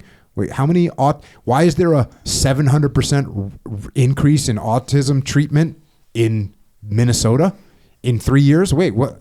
Does that make sense? So the technology is starting to reveal all these things that have been hidden in the past. So I think just like organized crime has a much harder time being organized crime. I mean, it's not even close to what it was in the 40s, 50s, 60s, 70s. 80s is kind of when it got cleaned up. Like, that was a huge business. Billions of dollars in organized crime. Billions. And now, but it got stopped because of technology and law enforcement. Laws got changed. So now there's laws being passed, and I'm not talking about the Nick Shirley, you're not allowed in California to expose things, but there's other laws that are being passed, anti-fraud laws. Those things come on board. Plus we have technology, and plus taxpayers going, look, man, I'm an American. I'm feeling pretty, I got my house, and I pay my mortgage, and I got 2 cars, and I'm pretty happy about that. And I understand I got to pay taxes. That's kind of a pretty general American attitude. Yeah. Not all of us think that all taxation is theft.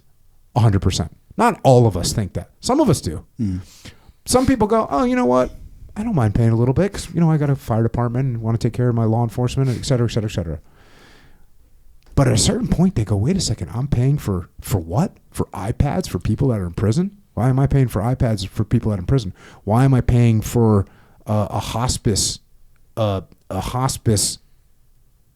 hospital that exists in a motel somewhere where there's supposed to be 70 people there and there's 0? Why am I paying for that? And it's just going to go. And by the way, in California we also have that the high-speed rail. A high-speed rail, right? That's a real thing. That's billions of dollars for something that is, first of all, dumb. It's just dumb. And second of all, there's no progress, and it's behind, and it's billions of dollars over budget. At a certain point, that American blood will say, you know what? I'm not paying this shit anymore. So hopefully, we'll just elect some people that will straighten it out. Yeah, I don't know, and I don't even. A lot of people don't even trust the elections anymore. I definitely am skeptical. I don't know. Yeah, I don't know. I mean, and they had a really good idea. I think it's a good idea. They were like, hey, we'll put these solar panels to cover up this whole canal, and it's real estate, and it's a good idea. But everyone's like, there's no way you're going to pull this off. You can't even build, a train. How are you going to pull this off? Like, we're not going to give it. If the government has lost credibility here. A ton of credibility. I mean, already what we already talked about today. How much credibility does the government get when they were, shutting down schools and keeping liquor stores open? Yeah. What? What are you talking about? What is wrong with you? Why did you do that? And the whole thing, the 6 foot of spacing and the put the mask on your face, all those things. And you know what? It'd be one thing. It would be totally different if someone said, hey, you know what? We didn't really know. I didn't really know. Like, I thought that the putting cloths on your face was going to make a difference. Turns out it wasn't. Hey, I'm sorry. I was wrong. hey, the schools, we didn't know and we just shut them down. And, I was wrong. No one said that. Yeah. No one has taken any ownership of any of it. And so it's very disturbing. The SEAL teams I was running opposite Group 1 when this went down. They were like, hey, what do we do? And I remember I looked at the calendar and like, you got to be ready for like other operations downrange. And I looked at them like, okay, we can take 3 weeks off and not disrupt anything. And so let's just take a knee for 3 weeks and see, because I don't know what to tell you. So the boss said, okay, we'll take a knee for 3 weeks. Then in 3 weeks, I'm like, we've had a bunch of guys get it. Everyone's fine in 5 days. These guys are young and strong. The best thing we could do is probably have a big chicken pox party for COVID and it'd be over with. You'll have SEAL teams back online in 5 days, but I know we can't underwrite that, so let's just train. And we did. Yeah. And we know. That's what we ended up doing. Good job. You got my vote. You got my vote. I'm not running for anything, but I would vote for you, Jocko. Check. Some of the things that you do beyond the Brotherhood are kind of a little bit of a reflection of what you do at Mayday Executive, meaning you got Apex Assaulter. What goes down with that? Yeah, so you helped us with Apex Assaulter. It was huge. That was our best fundraiser ever. Thank you, Jocko. Basically, when I started, I don't know how to raise money. I don't know how to ask people for money. I'm terrible at it. And so I decided I would just do like a Mayday Executive event, and I'd do a couple of them a year, and that's how I would fund BTB. So we started off doing these things, and then the idea for Apex Assaulter got launched from my friends at Limitless, Charles Yarber and Ken McElroy. They're like big time investors that had me come up there and do a job for them for something. And they're like, hey, let's bust this Apex Assaulter, and do you think you get Jocko to help? I'm like, I'm pretty sure I can get Jocko to help. Let me ask him. And so it turned out we did some like pit maneuvers and J-turns. We had half the group. Initially, I was going to sell 12 slots. We ended up selling 24. And so I split it half and half. So we did, half the people up on the top shooting a range and the bottom half doing like car crashing, and they flip-flopped. They got to meet you, have a conversation with you. And then the last day, this was actually super cool. A company called DNI, which is it's a Delaware Nation Industries. They do government contracts. Their leadership was down here, and those two guys at the end, I was like, hey, thank you guys. We raised more money than we've ever raised. We're at 240,000. We're going to be able to clear almost everybody off of our queue that we couldn't bring in. And one of those guys named Lance is like, how much more you need? I'm like, well, it costs us about $20K per guy, and we got 5 guys left. He goes, $100K? Hey. He's like, ask for it. I'm like, I don't know how to ask for it. He's like, no, come here. I got it. He got to be like, hey, in this room, let's do this. I'll go up 10. And man, we got $100K, and we got to clear a whole queue for that year. And I don't know. Good job, Lance. He just jumped up and did it and showed me how to do it. I still can't do it like he did, but it was pretty cool. So that was our most effective fundraiser ever to this point, and you were a big part of it. So thank you, Jocko, for doing that. Always. And then what's the difference between Apex Assaulter and Triple S? So Triple S is hosted by one of our board members, Gio. Gio, Gio Cogliatore, and he just gives us this amazing place. It's going to be in November this year. It's up near Pismo Beach, and just inland there, it's this beautiful lavender farm, and he just opens it up for us. Like if you rented this thing out, it'd be like $56,000 a day, and just great accommodations. We get up there, we do this, so it changes every year. This year we did Humvee driving, we did some shooting on night vision, and then we did some like escape from restraint. So we taught people how to pick locks and how to pick handcuffs and stuff, and we kind of had a big competition, and it's pretty cool, man. It's a super fun event, and it was our flagship until Apex, and Apex eclipsed it, which is good. And I don't know how long we can keep doing events to do that, but they keep getting bigger and bigger, and we've got a big one coming up this year. The big one coming up this year, meaning the New York City swim. Yes, sir. So let's get into that.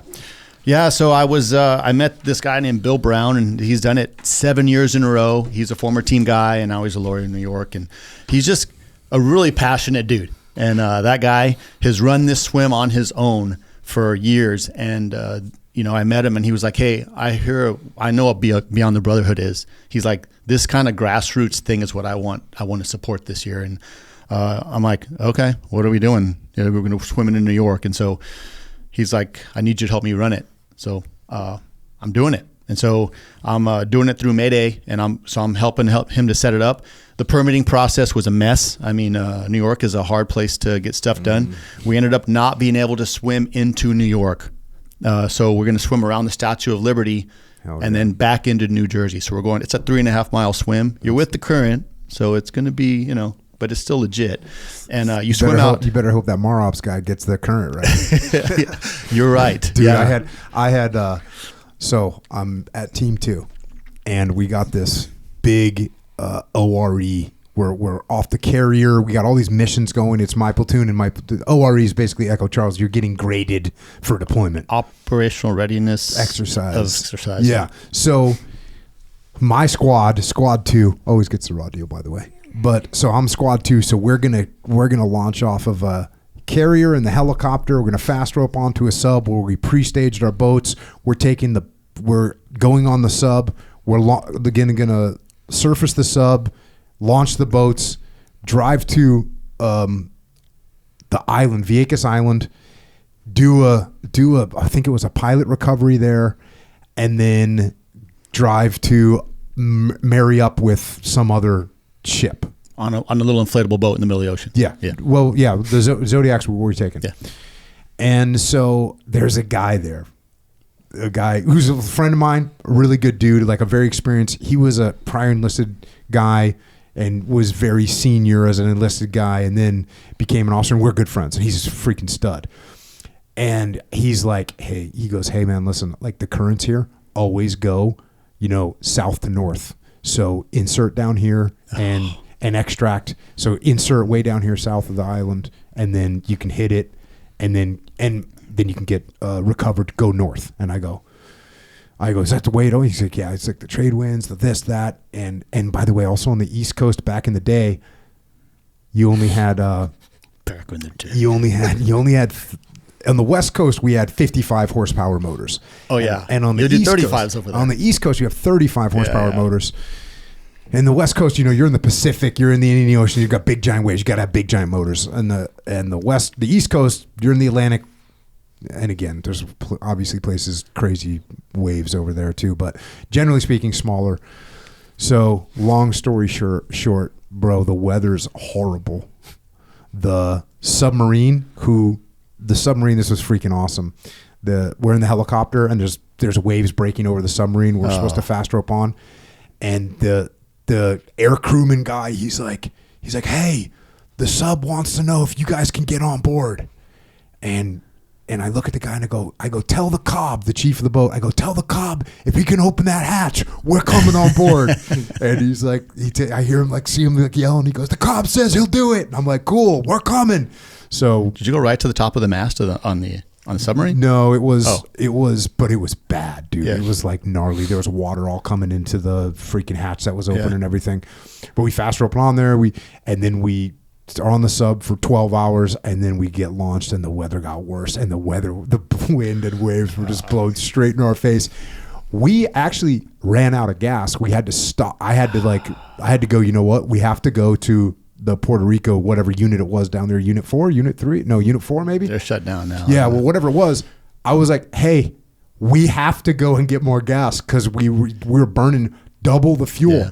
So we pulled in, snuck up, filled our stuff with gas, reinserted, and then did the same thing going to recover our boat. We barely made it. It was freaking heinous. So my point in saying this is, I hope your maritime gurus get the current right. Otherwise, it's going to be a long-ass 3.5 mile swim, boys. I tell you what, Bill's nailed it every year, so it's 3.5 mile swim. It is going to be a long swim, but it's broken up. As you go around the Statue of Liberty, there'll be a barge out there, and you climb up that barge, and then you'll knock out 100 push-ups and then 22 pull-ups.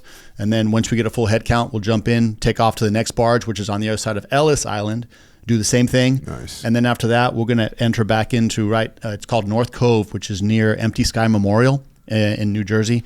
And it's super cool. We'll get up there. We'll knock out your last set of pull-ups and push-ups, and then we'll have a bunch of American flags for folks, and then you'll march back down to the hotel, and then we'll have a little reception that evening. But it's such a cool thing. There'll be 50 slots for team guys, and then we've got a lot of police and first responders. There's going to be 300 total swimmers. And then, I don't know, there's some, Dakota Myers is going to come. I'm pretty stoked about that. There's other, bro, he just made it through battalion recon school. What a stud. Yeah. Yeah. Yeah. Well, what do you say to that guy when he shows up at your at your training pipeline? I say get some. Dude. I mean, yeah. What do you say? You're like, thank you for being here. What do you want me to do? Yeah. Because I think there's something where if you have a CMH, when you show up at a base, you can demand like a band or something, can't you? There's something like that. Maybe. I don't see Dakota doing that. No. Dakota's the best, dude. He's freaking awesome. That's badass that he's going to be there.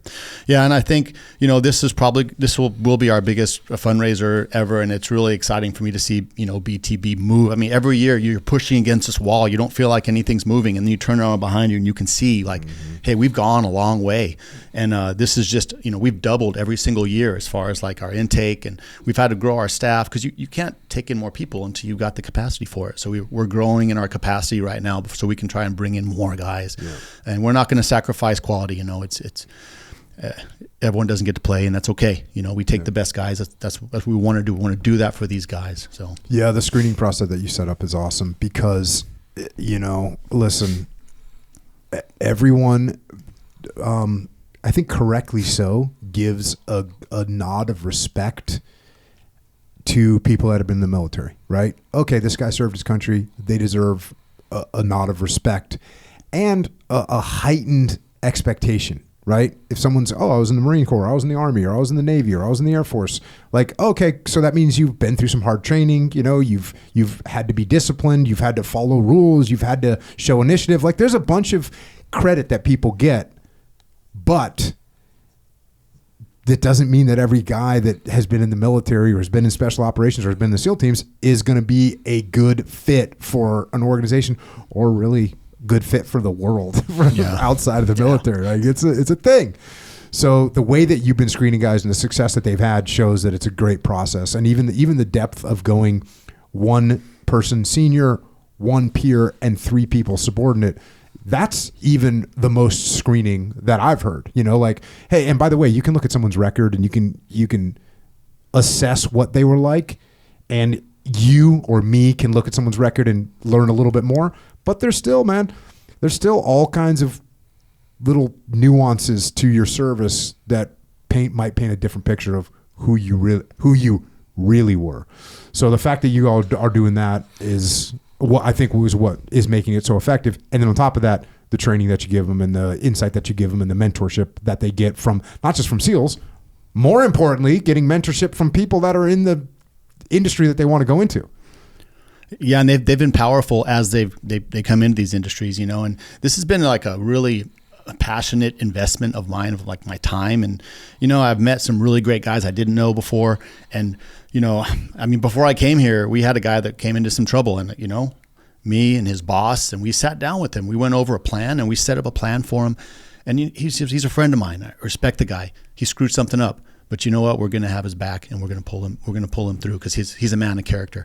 Just like what happened to Brad Geary. If you don't know who Brad Geary is, he's a phenomenal SEAL that basically somebody died in Bud's class when he was a commanding officer, and they tried to pin it all on him, and it really wasn't true. There was a lot of other things. I was on the investigation team. I know what went down, we took him in at a time when, he was at a low spot, and, he's really thriving now. He's got a book coming out. He's a big time, just a good man, 5 kids, Christian man, just someone that we all respect. We talked about it before, and he'll be at the swim too. He'll be representing BTB.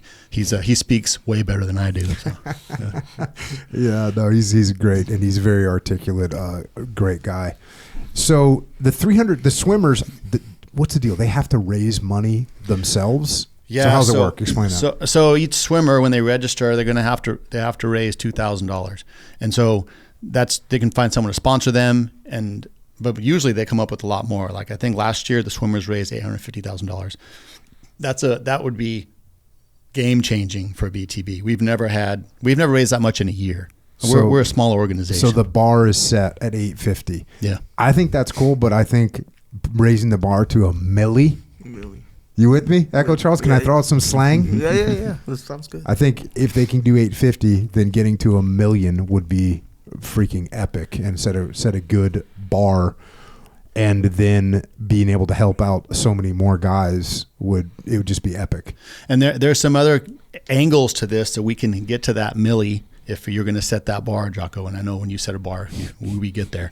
You know, if we're looking for sponsors to help us with things. There's lots of things that we got to pay for that if someone wanted to sponsor, it would help us out a ton. All these, we got to buy 300 buoys because these guys got to pull swim buoys. You know, if you have a company that can make them or that wants to, you know, to buy them for us, maybe we can put your logos on them, whatever it is you want to do. Jocko Fuel I think Jocko Fuel has that one. Okay, Jocko Fuel signed up for that one. We've got an after party we need to do. We've got awnings we got to put up. There's, coolers. I think Jocko Fuel is going to handle. You said you'll handle the refreshments. Yeah. But so thank you for putting your money where your mouth. You've always done this, and people don't realize how much you give back to SEAL community, not just us, but to a lot of different organizations. I know it because I know you. But thank you for doing that because this is a very important cause. And the fact that these guys are killed. We had another guy die last week. Another guy killed himself. Yeah, that's freaking awful. Yeah. And not from BTB, but another former SEAL. I know. It's I saw it, and it's terrible. And like I always tell people, and I know that you feel the same way, but like the teams gave us everything. Yeah. And so like the teams gave me everything that I have. It was from the teams, the thought process that I have, just everything. My family. I wouldn't have met my wife if it wasn't for. Wouldn't have my kids if it wasn't for. Nothing. And so the teams gave us everything, and so we try and get back as much as we can, and especially with an organization like BTB, where we're trying to take care of the guys. And I'm old enough now that I don't know as many guys that are still in as you do, but these are guys that when you meet them, you're like, oh yeah, it's a team guy. Like, there's generational. People talk about like the generational differences. I go hang around with young team guys, and it's like, oh yeah, I remember exactly. Like I could just show up here at 23 years old, and you wouldn't be able to tell the difference between me and a guy that's freaking 23 years old that's currently in the team. It's like, oh yeah, they're just team guys. And so when they get out, guess what? They need some help. And that's what BTB does. So, yeah, man, it's freaking awesome. It's going to be an awesome event. It's going to be awesome to watch you raise $1 million. Yeah, we're going to do it, man. We're going to do it. Going to hype it up. Yeah, thank you so much. And, I just actually, I'm so grateful for, not just you guys, the whole board, the work that you guys do. I mean, I don't know anything about this stuff. I've been out of teams for 3 years. So I'm just like, learning how to do things as we do it. And I'm just grateful for the help that you've given us. I'm just grateful for, we have ups and downs, but generally the trajectory is up. And, one of the greatest and best things in my life is, my fiance, Kat, and she has really been a force for good in my life. And I'm just really grateful for you, Kat. And I wanted to say thank you for the help and the support you've given me on this along the way, because she didn't look for credit. She's like your wife. She keeps her mouth shut, and she just silently supports me, whether I can't fix the printer or I can't make, stuff work, or I'm about to do something stupid. She's the first to know. And so I'm just really grateful for her influence in my life. So I wanted to make sure I give a shout out to her. Yeah, she likes, I guess, to be behind the scenes like my wife. Yeah. Yeah. My wife, people used to say, oh, is your wife going to come on the podcast? And I'd be like, nope. Yeah. And well, did you ask her? Yep. Well, why, aren't you a good leader? Can't you convince her? Nope.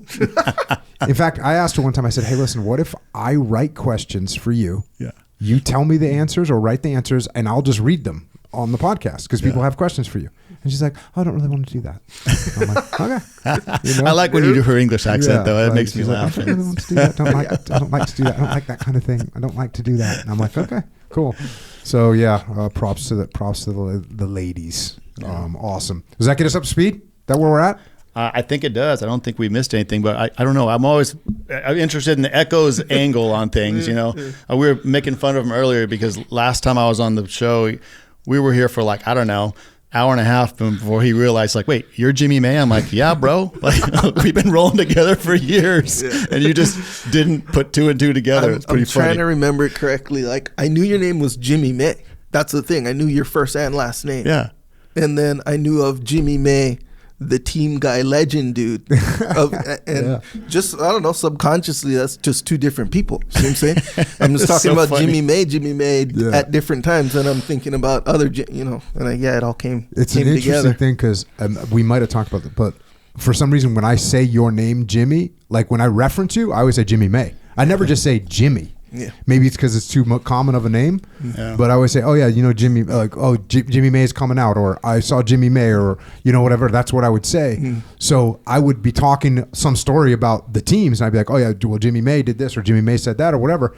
But then he's rolling with you and doesn't recognize that the other this guy. Actually, Jimmy when May. rolling with you, I did not know your last name. I remember okay, it's all coming. Yeah, so you probably just knew it was Jimmy. Jimmy. Yeah. Jimmy. And then halfway through the first time you came on, I said Jimmy May. You went, oh shit, that's funny. the Jimmy May. I was lost. I was crazy. like, what are you talking about, dude? We've known each other for years. Yep.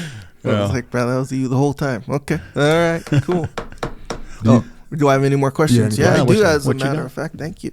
Let's go back, rewind a little bit. Mayday Executive. So Yeah. you said you do like all kinds of stuff. All kinds of stuff, man. So like, let's say you had a potential client or whatever, Yeah. and they were like, hey, I want to do, I don't know, XYZ, something that you've never done before. You're Yeah. like, hey, hell yeah, let's figure that out. And you'll well, no, kinda- I would be like, hey, I need a minute. Let me make a phone call because there's someone in the teams that can do this stuff. Like, Yeah, yeah. and I did a land navigation for a group about 3 or 4 weeks ago.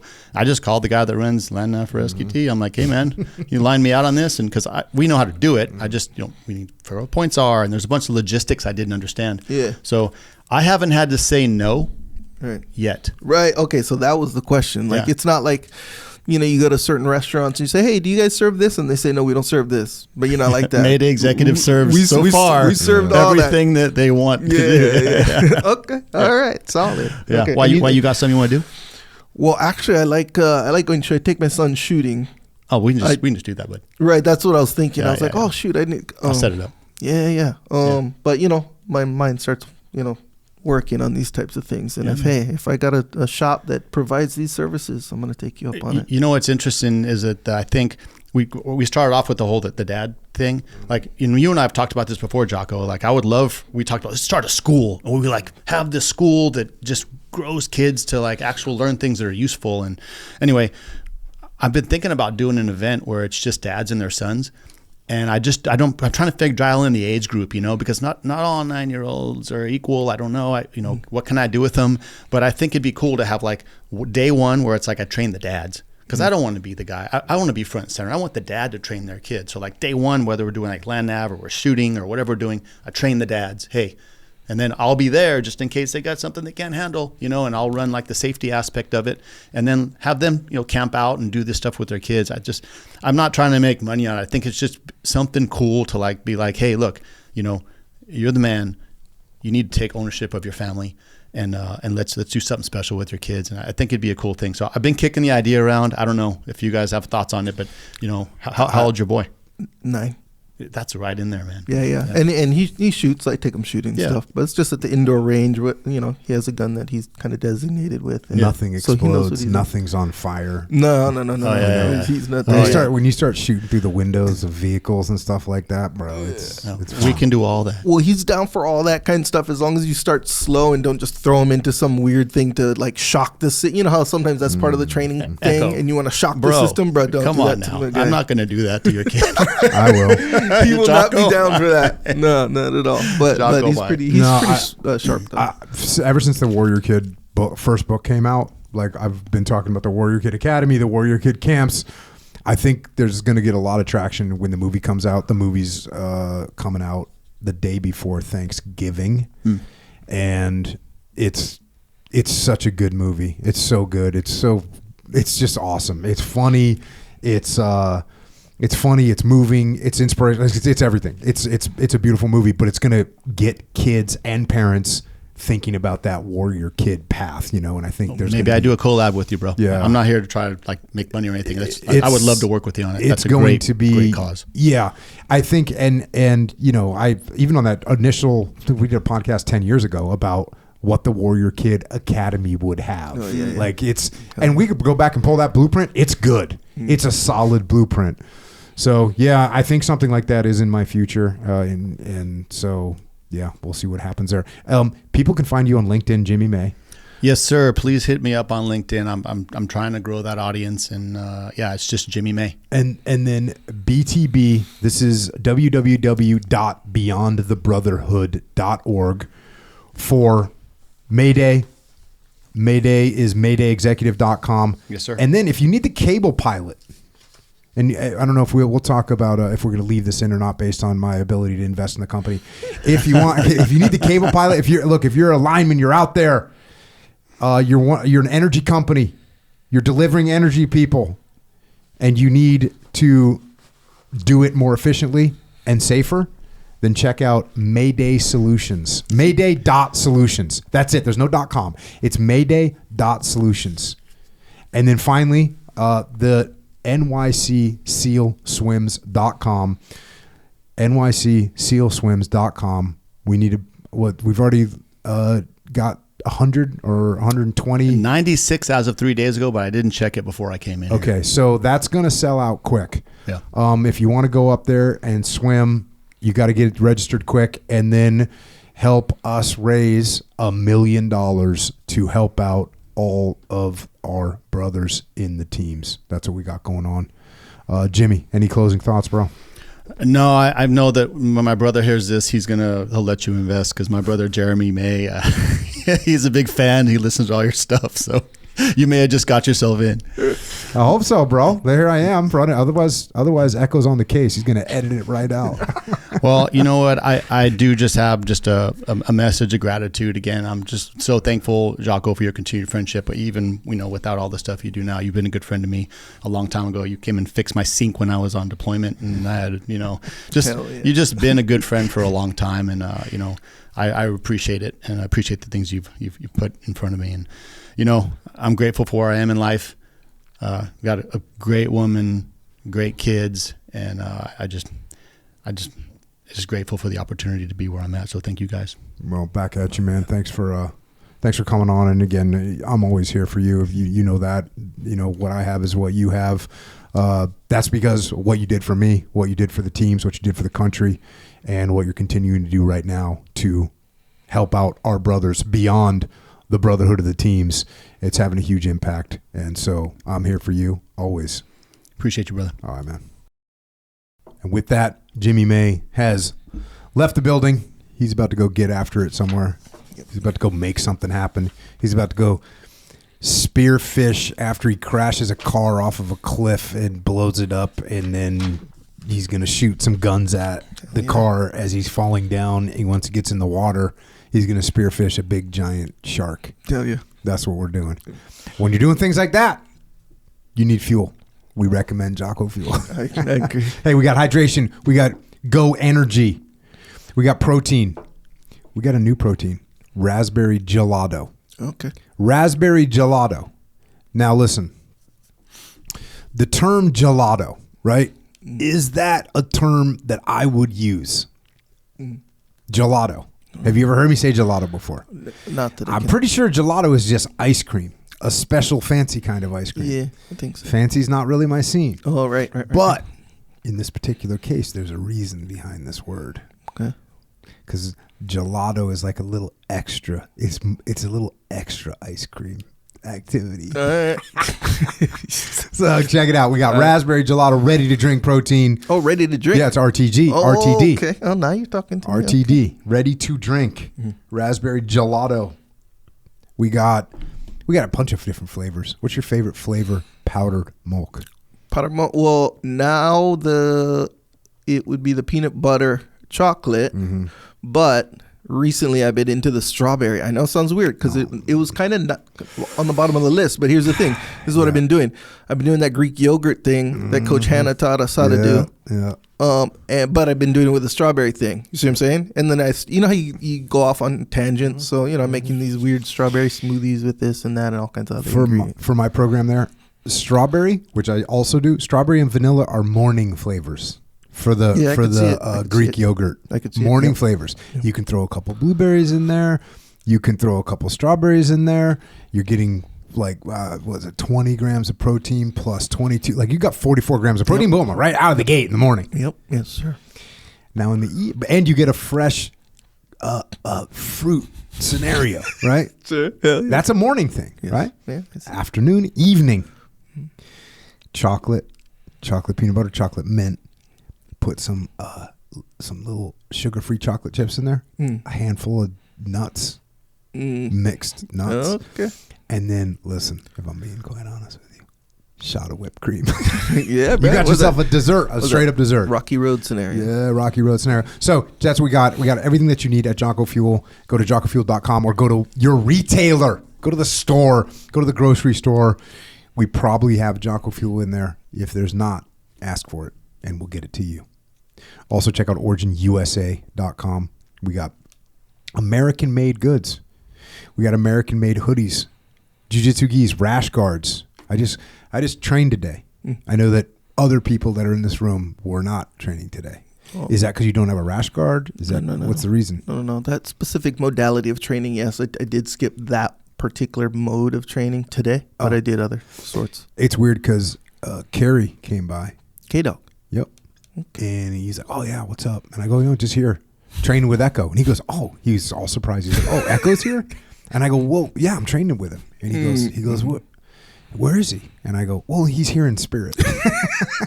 Thank you. So we got that training in. You're right. And you had a spiritual rash guard, right? Yeah. On probably in your mind and In your spirit, soul for was sure. covered. Yep. But I was actually in the real world on the mats of justice. Okay. Check out originusa.com. 100% American-made, communist-free, slavery-free, built by freedom. originusa.com. Go get some. Even in person, the only rash guards I use are Origin rash guards. And I do have a bunch of them. Mm-hmm. Not to mention a custom one because they go hard. Yeah. Well, For the record. you should use them. Yeah, you're right. You're right about that. I'm not going to do that. Anyway, also don't forget about Jocko Store. Discipline equals freedom as far as representation on the path. Shirts, hats, hoodies, other stuff, other accessories. We got these little cool silicone wristbands. Mm-hmm.